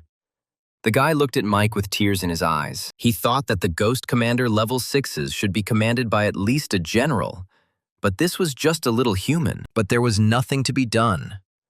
The guy rushed to Mike's feet and screamed. He had just slipped and hit his face on the ground. Mike ordered the couch to be prepared immediately and ordered the guy to lie down. First, the wounds needed to be disinfected, and then give him some red ointment. He will be treated with it at home, the frightened ghost said in a trembling voice. But he shouldn't wander around at night anywhere. It wouldn't have happened. He is grateful that Dr. Mike has honored him if he treats him personally. The doctor watched this performance and thought, "What's going on here anyway? Now even the doctors have clingers." Mike asked if it hurt. The ghost lied. Not at all. Mike barely puts any pressure on it. He even felt pleased, Mike replied. All the wounds are treated. He can go. The ghost thanked Mike and said, "Now Mike is like a second father." Mike had his second surgery, got a 100 rating, 5-star review. Then he thought the guy was quite accommodating. All that was left was to get 2 more positive reviews, and the job was done. Then the 2 remaining ghosts came and asked Dr. Mike for help, having lied that they were hit by a car, while the doctor was wondering why they were looking for an intern. One had just left, and now 2 more had shown up. Mike was angry, he said. "No problem. They have serious injuries, let him come in." There was a reason why Mike was angry at the blonde. He didn't expect to see again the bandit who had cut off his finger in his past life, and Mike was determined to get revenge. He chuckled as he thought about how he would get even today for that severed finger. The ghost looked at him and thought, "This doctor has a creepy face." But he didn't do anything to him. Mike took out a defibrillator, and he asked if he was ready for treatment. The ghost was in a panic and shouted, "Come on, it's just a broken rib. Why do you need this contraption?" But Mike was vindictive and asked if the guy was teaching him how to do his job before the ghost could answer. As Mike started to roast him and angrily said, "The tension is a bit high, but let him endure it. Mike is really ready to kill for one finger," the ghost said he recovered. But Mike replied, "No, he was hallucinating. Looks like we need to add more." Mike was aggressively roasting the ghost and didn't even think about stopping. Mike actually killed the guy for a past offense, and of course, he didn't care about it. He calmly told the other ghost that his friend's condition was too grave. It seemed he had passed away. The ghost thought, "No way. He won't be able to leave a good review if those three at the entrance find out what's going on here. He's done for too. If he wants to stay alive, there are no other options. He's going to beat this doctor up now." The ghost took the defibrillator and asked his friend how his brother could pretend to be dead like that right in front of Dr. Mike. Bro needs to wake up right now. If he dies, then he has no reason to live either. The ghost was trying to resurrect his partner, and the naive doctor watched this and thought, "That's how it is. Such sincere brotherly love." By some miracle, the ghost actually managed to resurrect his friend, and he screamed and stood up. The doctor told the ghost that if he could save his friend in such a condition, it was a real miracle of medicine. The ghost rushed to his friend and told him to hurry up and give Dr. Mike a good grade. But the ghost was dying, so his friend started shaking him and shouting, "Let him give a grade first, and then die." Ghost barely gave a good rating. A satisfied Mike said, "Excellent. Positive feedback received." The second ghost exhaled and threw his friend back onto the couch. He died again. It looks like Mike has now decided to become a killer, and the doctor's head was already spinning from this performance. He was wondering who this Mike really was. Who was picking A's out of nowhere? Mike told the ghost it was time to work on his leg. The ghost said in a trembling voice, "It's just a fracture. He doesn't think a defibrillator is needed." Then Mike answered, "And it depends on how he will behave." The ghost immediately threw his dead friend onto the floor and lay down on the couch. He said there was no need to worry. He would cooperate 100%. Dr. Mike could treat me however he wanted. Let him just leave a little strength so that he can give a good review, Mike said. The guy's leg fracture is actually quite serious. The ghost replied, "Yes, yes. It hurts like hell," Mike replied. "There is a problem. He is not very strong in surgery." Then the ghost said, "It is not the doctor's fault. He himself is a fool for receiving an injury that the doctor does not know how to treat." Mike exhaled and said, "Okay, at least it needs to be processed." So Mike did. The ghost said that he could feel his leg again. After a while, Mike said that this was the end of his powers. The ghost said that he was much better. Mike asked if he really should put a cast on, just in case. But the ghost replied, "No, everything is fine as is." And he decided to demonstrate this by standing on his hands. And thus he hobbled towards the exit. He wanted to get out of there as quickly as possible. But Mike asked if he was really going to just leave his brother. So the ghost had to go back for his partner. Later, the patients ran out, and the doctor thought that if the first one was paid, then the other two were definitely terrified of him. Mike asked if the doctor had anything to say. The ghost replied, he had a couple of other questions. He wanted to consult with Mike. What Mike did before. It is clear that all of today's patients have deep respect for Mike. Mike replied, "Nothing special, just an ordinary small businessman." And then, the door swung open. Mike 6 appeared at the door. He found another patient for Mike. This was the first patient who gave a bad rating. The guy threw the patient on the table and said, "This guy slipped and knocked out a tooth. He wants Dr. Mike to look at him." The man, crying, said it was his fault. He shouldn't have left a bad review. Mike asked why they beat him like that. It was possible, at least not in the face. The ghost apologized to Mike and said, "It's my fault. I couldn't hold back a bit." Mike said that was all. The ghost could wait outside. The ghost answered, understood everything, then hinted to the man that they would see him again. The man said pleadingly that he would immediately change the rating he had given earlier. He was asking for mercy. The rating was changed. Then Mike said, everything is fine. You can go. The man replied, thank you very much. Dr. Mike is truly generous. Then he took off as quickly as possible. And the doctor thought, he has been working as a doctor for many years, but this is the first time he sees a patient come back and correct a review. He works a lot, but still does not work well. Then the doctor realized that Mike was not an ordinary businessman. Another patient came up, this time a real one, and said that he had a toothache. But now that the doctor realized that Mike was a bit of a mess, he said that Mike had been working non-stop anyway, so he would take on this operation himself. Mike asked if this was possible, and the doctor replied that it was not only possible, but necessary. And besides, the rules didn't say anything about him not being able to operate on behalf of an intern. Then Mike said that if that was the case, he completely trusted this work to the doctor. And the doctor began to work. He examined the patient's swollen tooth while Mike rested. This time, the doctor actually did his job. After the examination, he said, it's over. The patient can go. But don't forget that you need to give Dr. Mike a good rating. The patient replied, absolutely. Mike's fifth operation was complete, and that was the end of his ordeal. The doctor apologized for keeping Mike waiting. Mike thanked him for his efforts and said the mission was accomplished, so he would go. But the doctor asked Mike to take his time. Mike was the first intern to complete the mission with the highest score, so they prepared an additional reward for him. The director's office, the old man looked through Mike's file and said he had heard this name somewhere before. When he remembered, he jumped up from his seat and said, this is that rich little man who bought the Dark Knight Academy and the Gornya Vodi estate. If we can sell him his hospital, there was no need to worry that things would go to hell at any moment. Time is money. The director decided not to waste time and went to meet with Mike. And the doctor gave me a gift, a Ghost Commander level item called Phantom Mist Spray. The spray locks horrors inside hallucinations. But the effect only lasts an hour, Mike said. Understood. Thanks for the warning. The director came down at that moment. And he thought, he looks exactly like in the photographs, so this really is that same rich Pinocchio. Then he said, he's looking at him, and he understands that it's not surprising that Mike passed the internship with a brilliant result. Mike thought, wow, he came himself, and he was just thinking about how to get in touch with him. The director said he had observed Mike's treatment. His skills were truly impressive.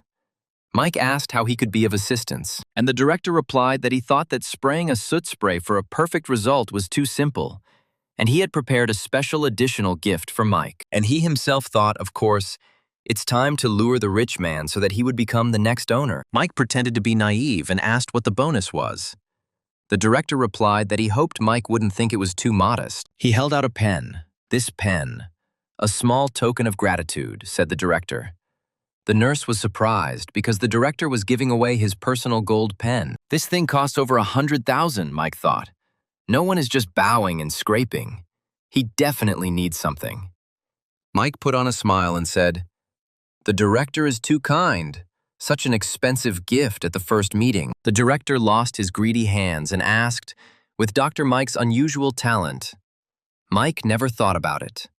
To delve deeper into the medical industry, Mike asked, and by this the director means, and he thought, no wonder that this stingy director suddenly became so generous, wants to push all this mess onto him, is trying to hang his unprofitable hospital on him. The director said directly that he wanted to sell his hospital.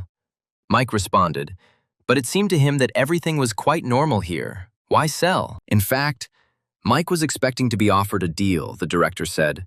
Frankly speaking, their hospital had been operating at a loss for quite some time. He tried his best to fix the situation, but there is nothing more he can do, so he wants to sell it. The apocalypse has just begun. Ordinary monsters can't afford treatment. It's too expensive. It would be strange if they weren't working at a loss. Mike asked how much. The director replied that he was not asking for that much, only 800 million. The guys were shocked by the greed of their director. Mike replied that it seemed the director wasn't so honest after all. When the Nightmare Zone went bankrupt, its owner disappeared along with it. The director wants him to intercept all of this and save his life. But at the same time, he treats him like a sucker. The director responded in a panic. No, bargaining is appropriate. Very appropriate. How about 500 million? Mike remained silent. The director said 300. He cannot offer less than 100. He sucked up as best he could, Mike thought, from 800 to 100 million. The director is serious about selling. And the director was panicking, thinking, judging by his face, Mike thought it was still too much. So he said, if Mike is really interested, let him name a specific price, Mike replied. 70 million. If he agrees, he will pay it immediately in cash. The poor director exhaled and said, okay. Then he asks to show him the full amount in phantom money. He would check that everything was in order, and they would sign the contract. Mike was not against it, and with a snap of his finger, the money appeared. It would be hard to count that much money, but the boy's eyes lit up at the sight of the money. Then Mike said that since everything was ready, let him bring the contract. The director was more than happy to bring it. Mike signed the contract. The message came. Mike purchased the hospital. His strength reached the level of a senior commander. New skills unlocked. One of them, Terror Transformation, when activated into terror for 5 minutes, significantly increases speed and strength. Also immune to forced calls from horror missions, Mike decided to test the skill in some secluded place. The director said that for a person to reach the level of a senior ghost commander is truly incredible. Mike thanked the director for wanting to leave the hospital. He simply took him up on the offer. It must be hard to carry so much phantom money by yourself. Maybe I should call someone for help, Mike asked. The director replied, no need to worry. He had already organized everything. Now, Mike is the director. From now on, the hospital and all its staff belong to Mike, so he doesn't dare bother him anymore. Having collected the money, the director wished the business prosperity and disappeared. He, of course, doesn't believe that this hospital will bring in a ton of profit. Mike said he needed to go to the director's office. Could they tell him where he was? The nurse said she would take him there. But the doctor pushed her away and said that there were no patients at the moment, so it would be better for him to take the director to his office. Mike replied that it would be better for the doctor to stay in the operating room, and according to the rules, doctors are not allowed to leave it unless necessary. The nurse said their hospital's budget was limited, so if the director wanted to go up to the 5th floor, he would have to walk. Mike replied that it was okay. He would take it into account for the training. But the doctor was upset that he was left alone. The nurse led Mike to the office. Judging by the look, Mike realized that the previous director had been preparing for a long time to sell the hospital. Otherwise, he wouldn't have cleaned everything up in advance. Mike noticed the notebook on the table. It was a list of practicing doctors, and Mike hoped to find some familiar names in this notebook. He found the page of the doctor he had just seen. The success rate of his operations was 10%. With such surgical results, it is not surprising that the hospital went bankrupt. And then Mike found a doctor he knew. Mike pointed at him. The nurse asked if Director Mike knew this intern. Mike asked if he was an intern. The nurse answered, "That's right, he started working for them a few days ago." Mike asked where this intern was now. The nurse told him. When the director sent him to watch the warehouse, Mike got angry and shouted at how he could have thought of sending him to the warehouse. He ordered the guy to be brought to him immediately. The nurse ran away, and Mike said he would never have thought that the legendary unkillable doctor. The late apocalypse will be guarded by a warehouse in this location. Although this is even logical since the apocalypse has only just begun. No one would have thought that this half-witted weakling had any real skills. Not that it mattered. Now the doctor will work for him. The nurse came back and said that she found their hopeless doctor. She told Jean that Mike was their new director who had just bought the hospital. They said hello, and Mike said there was no need to be nervous. He just wanted to ask a few questions, which only made the ghost more worried. He asked. And what kind of questions are these? Mike asked. The doctor has performed so many successful operations, he has brilliant results. Why then was he assigned to guard the warehouse? The doctor replied. The director probably doesn't know. The equipment is terribly, extremely expensive, and he used it almost more than all the others put together. The previous director reprimanded him for this and forbade him to carry out operations. The nurse said that the previous director squeezed every last drop out of the staff, just to earn more money for himself. Mike replied that all these problems were in the past now. The hospital belonged to him. As long as they did their job well, he would not dare to deprive them. He put the envelopes down and told the nurse to distribute these envelopes to all the staff on his behalf. The nurse replied that she would take care of it immediately, and Mike said that, in his opinion, the level of medicine in their hospital is currently at an all-time low. Dr. Jean asked why the director was doing this. Mike replied that he had faith in the doctor's skills. Therefore, in the future, he wants to entrust him with the management of the hospital. What will he say? The doctor asked. Is this some kind of joke? Mike asked if he looked like a joker. The doctor answered in a panic. No, not at all. Then Mike said that if something bothers the doctor, he can just say it. The doctor replied. To get everything right here, we'll have to invest a lot of money, and only after a lot of research. And while developments can at least generate some profit, he is afraid that the director's budget won't be able to handle that much. Mike asked if there was anything else that was bothering him besides time and money. The doctor replied, no, but these two options are the most important. To convince him, Mike said he would give the doctor 6 months to turn this place into the best hospital in the whole world of horrors. The doctor objected. The director was serious, yes. The funding would cost hundreds of millions at best. When Mike realized that words alone would not convince the doctor, Mike decided to show everything visually and added that he was investing in the doctor. This means that the last thing he needs to worry about is funding. It seems that this time he managed to convince the doctor. Then the doctor thought, he spends so calmly.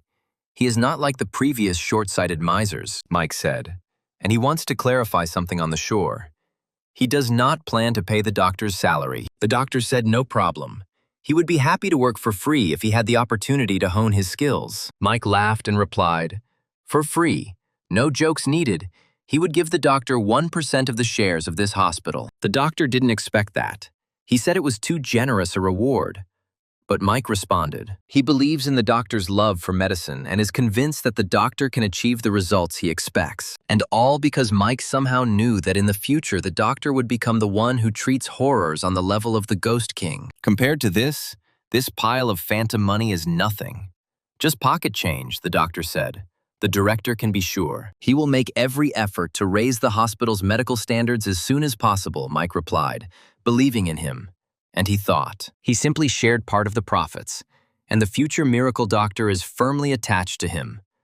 Now, thanks to this hospital, he will be able to reach even more important men in this world. The doctor said that the money issue was, of course, resolved, but they still didn't have enough patients for clinical trials. Without actual practice, it's difficult to improve the overall level of treatment, Mike replied. And he doesn't have to worry about that either. The doctor ever wondered why there were so few patients in their hospital? The doctor replied, because the survival rate was too low. Mike replied, no, that's not the main reason. The doctor asked, then why not? After thinking for a bit, he said, I realized it's too expensive. Most people simply can't afford treatment. Mike answered, that's right. He checked the old records. Even a simple bandage for a wound costs 2,000 phantom money. So he decided from today on, every horror should be able to pay for medical care. The doctor replied, but if they do everything for free, the horrors might think that this is some kind of deception. Then they will avoid them even more, Mike replied. Someone said something about free treatment. He is going to launch something. Exclusive discount program for regular horrors. Health insurance for horrors. The doctor asked about insurance. What is it? As expected, the horrors do not know about such things. So Mike explained that it was a financial product. You pay 10 coins to enter and you get free treatment. The doctor asked if this was really possible. Mike replied that there was no need to worry. Everything would be more than fine. It was better to get down to business quickly. Then the doctor bowed and said, it's finished. He will organize everything immediately. And he sped off, and Mike thought, 10 phantom coins. Not much for the average horror, but there will always be those who try to get around the system. These very smart guys can be used as test subjects for their doctors. And soon the word on the streets was that this hospital had recently launched some kind of financial product. Everyone in the horror world is already talking about this. Something like, if you buy health insurance, you will get free medical treatment. The guy asked his friend if he wanted to try it.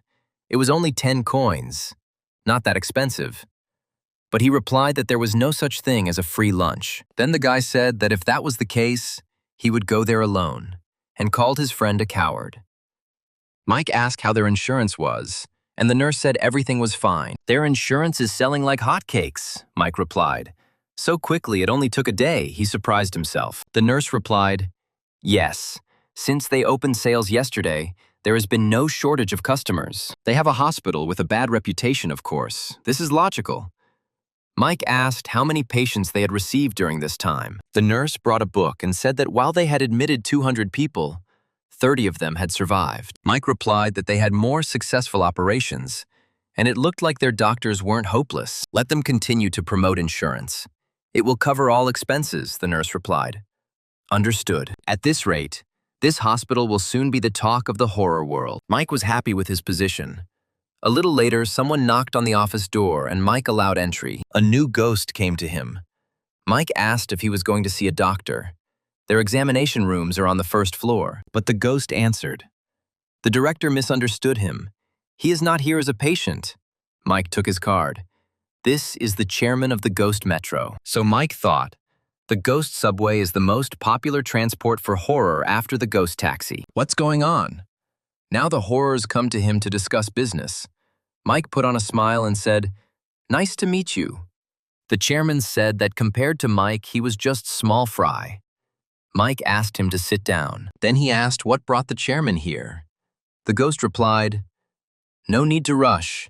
Here is a small gift. As a sign of his gratitude, hoping Mike would do her the honor of accepting him, Mike pretended not to be interested.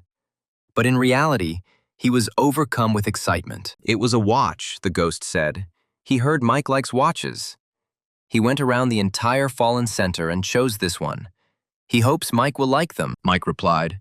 The chairman is very attentive.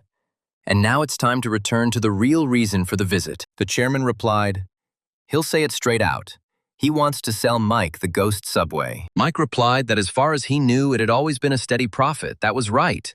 The chairman replied, that was true. They are not in a loss-making state. But for a long time now, profits have barely covered staff salaries and maintenance costs. Director Mike knows what it's like, Mike replied. He knows. There's no need to be so nervous. Then the chairman said that if the director agreed to buy his company, he would become his most loyal subordinate. The income may not compare to Mike's other businesses, but it promises to be a gold mine in the future. So he asks Mike to buy the ghost subway. Mike replied. The chairman became agitated again. There is no need to shout like that, the chairman replied, asking for forgiveness.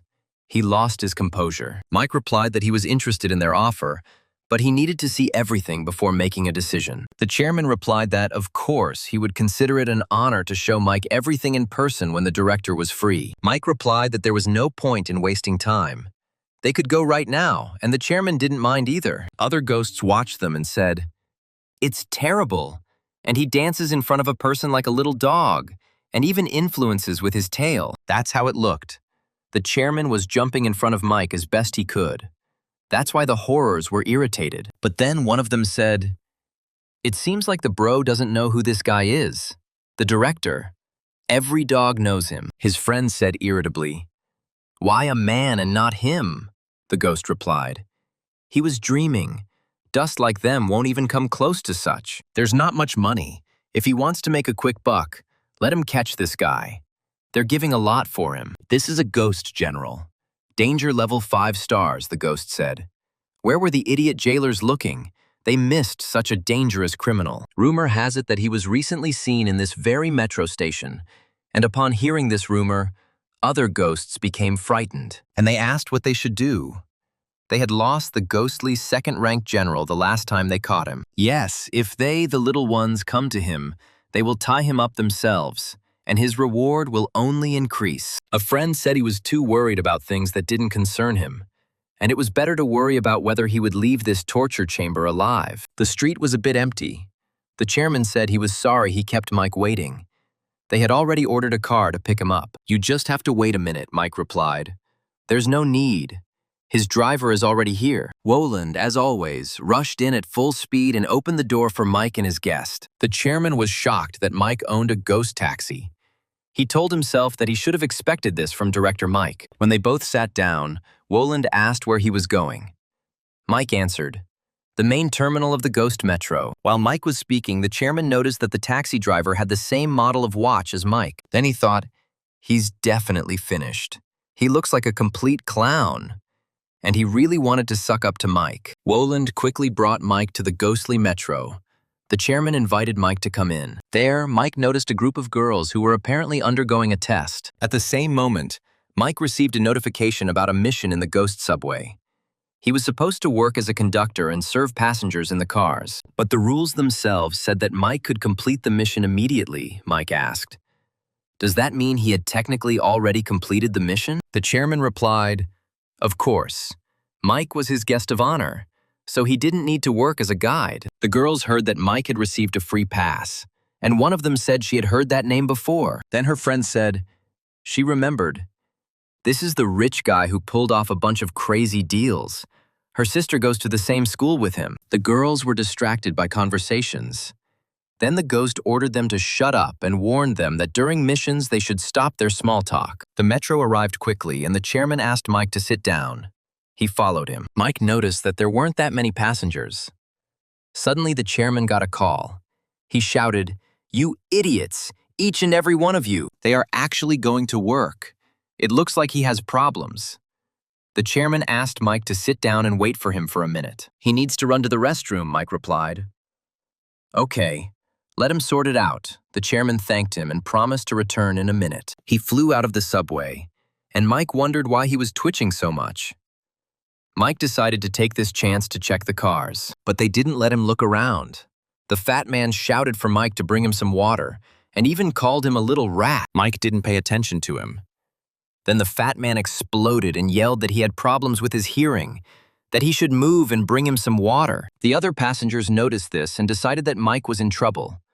The girls said that no matter how rich he was still human. The passengers complained that the fat man smelled of alcohol and decided to go to another car. Then a female officer appeared and said that this young man was not on their staff. She would try to help him, the fat man shouted. He doesn't care. He'll straighten his face right now. And she should mind her own business. The fat man pushed her back. Mike caught the ghost and asked if she was hurt. The girl replied no, she was fine. And Mike himself thought, she, one of his future employees, if they all were thrown around like this, the subway would just stop, the fat man screamed. Mike replied, who is he pretending to be? The security here really sucks if they let such scum on board. The fat man was angered by this and decided to attack him. But before his fist could reach Mike's face, the chairman grabbed him. He recognized the chairman immediately. The fat man quickly stepped back and declared that this was a misunderstanding. One more misunderstanding. He just wanted to teach this little man a lesson, the chairman shouted. Who the hell is he? Who gave him the right to teach Boss Mike? Rumors of Mike's wealth had long since spread, so the fat man had heard about it too. And then, he thought he was done for. He made this guy angry. He won't even have a grave. He was joking about the grave. Considering his size, the fat guy asked for forgiveness. And after him came the chairman, who also promised to show this fat man how to be rude to the boss. Mike replied that there was no need to dirty his hands with him. The chairman said that if they didn't punish him now, he could become a problem for them later. Then Mike said, it's okay. The chairman doesn't think he's afraid of some low-level horror. Then the chairman said to the fat man, he might consider himself lucky that his boss stood up for him. But now, he can get lost. The fat man thanked Mike and ran away. Having called Mike magnanimous, the chairman added, of course, that the boss's scale of thinking was on a level they would never achieve in their lives. They tried to suck up to him as best they could. Mike said there was no need to exaggerate. The fat man was just a ghost soldier. He wasn't a threat to anyone. The fat man was probably running for the first time in his life. Having changed carriages, he said, he thought it was a real person. But it turned out to be the famous Mike. It's good that Mike doesn't hold a grudge. Otherwise, he would have been finished. The other guys would have asked what kind of boss this was. The fat man replied, that same Mike who buys up nightmare zones one after another, the guy asked. But isn't he human? Why would he show up in such a place? Did he come on a mission? The fat man replied, "Is he joking? With his current condition, he has no need to go on missions. It's clear that he came here to buy out the metro." Another passenger got up and was about to leave, but the fat man stopped him, and he shouted, "Is he blind or something? The freak just stepped on his foot. Let him get down on his knees and apologize."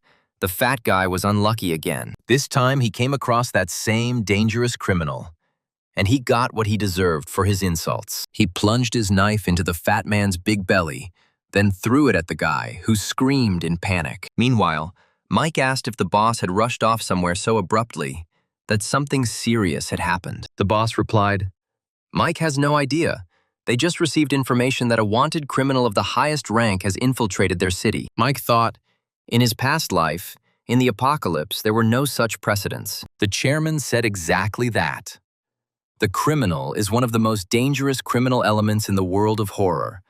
Last time he was caught at the cost of the lives of 3 ghosts. Suddenly they heard a crash, and a second later, the doors of the carriage swung open and a criminal entered. The chairman shouted for everyone to get out of the carriage, and people and ghosts panicked. And the criminal, as expected, targeted Mike.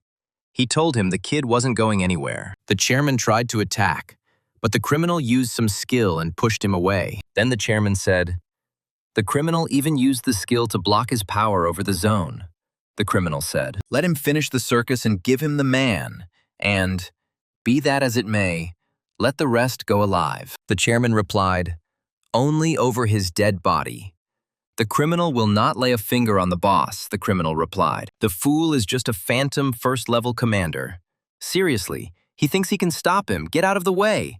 His target is this man." Mike said the chairman had already done more than enough. There was no need to worry. He had something to offer the criminal. And then he asked, "Is he the same guy about whom all the horrors are whispered?" The criminal answered, his own platform, that his knees began to shake. There was nowhere left to run. Mike just snorted and asked, "He has so much power. It's not a shame to waste it on stealing. Maybe it would be better to work for him. He will post bail for him." Mike spoke honestly. After all, the criminal is strong. For the security of the business, you can take such a criminal. And the naive chairman thought that even a scumbag like this one was offered a chance to improve by Mike, and that Mike really was a man worth sticking to. But the criminal burst out laughing. Then the chairman asked what he was laughing about, and told Mike to attack quickly. The criminal asked the man if he wanted him to work for him. Mike replied, "That's right. Let him swear allegiance to him, and he will provide him with an annual salary of 1 million, the chairman thought. Mike just put out an offer of 1 million a year. Mike asked how deep Mike's boss's pockets were. And what would he say? He thought about the offer. The criminal replied that there was nothing to think about. To work. Never. He was not going to work a day in his life. He will spend the money he stole with his own hands, Mike replied. How principled. In that case, he wouldn't bother convincing himself. The criminal decided to attack Mike again. But the chairman once again defended Mike. But the criminal hit him and shouted, "The idiot is too weak to resist him." One blow and the chairman was on his knees. Mike asked the employee to take the chairman to a safe place. Before leaving, the chairman warned Mike that the criminal was the general, Mike said to the criminal. He tried to talk to him nicely, but it was clear the guy wanted it badly. "Now he has only himself to blame," the criminal said, laughing. "The little man was just a senior commander.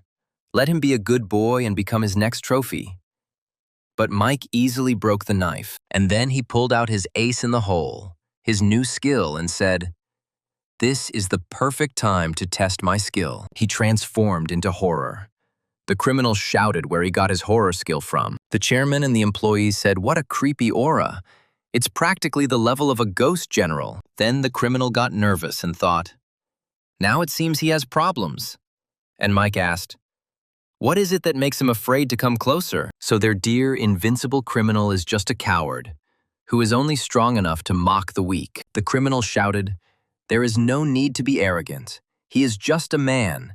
He thinks he can defeat a purebred ghost. He will instantly put a man on his knees and make him beg for mercy." The criminal attacked Mike. But he said, "And that's all. The ghost hasn't eaten enough porridge." Let him try to apply at least a little strength. The ghost became agitated because it was Mike's turn to attack. He hit him, and the ghost flew back. The chairman thought Mike was incredible. He thought the boss was just fabulously rich, but also insanely strong. With renewed vigor, Mike became more confident and asked the ghost if his legs were still holding up. The ghost stated that he had simply relaxed. Then Mike asked, curiously, if the ghost's face hurt. The ghost screamed, not a bit. Mike was amused by his reaction, and so he said, "If yes, he can cry. There is nothing wrong with that." The ghost got angry and said, "Stop chatting. Now he will show him what he is capable of." Mike allowed him to hit him, but again, nothing worked out. Despite the fact that they were of the same level, the main character was given a break. All the ghost's blows seemed weak to Mike. No matter how much the ghost hit him, these blows did not cause any damage. And when the ghost finally decided to strike with all his might, Mike had his armor, which protected him. Seeing the general's armor, the ghost tensed up. Even he knew who it belonged to. So he asked where the man got this armor from. Mike wasn't going to report to him. He said it didn't matter to the ghost anymore. He had suffered enough. Now it was his turn. He threw the ghost onto the floor. He shouted, "He won't leave it like this. He will come back for Mike." But he didn't know that our Mike had already crossed the line and was ready to kill again. Now Mike didn't hesitate to kill, claiming that the guy is a 5-star wanted criminal and that he struck first is considered self-defense. To finish the job, the chairman shouted that he could confirm that it was self-defense. The employee also shouted that Mike was trying to protect the innocent. But here she went too far. Mike just wanted to test his skill, and now that he has money and power, Mike intends to break the law as much as he wants. The criminals started whining that he had fallen for their trick, and Mike decided not just to kill him, but to mock him. Having killed it with his foot, how he managed to crush the skull of the huge ghost with just his foot is unclear. After some time, the doctors came. The fat man survived after all.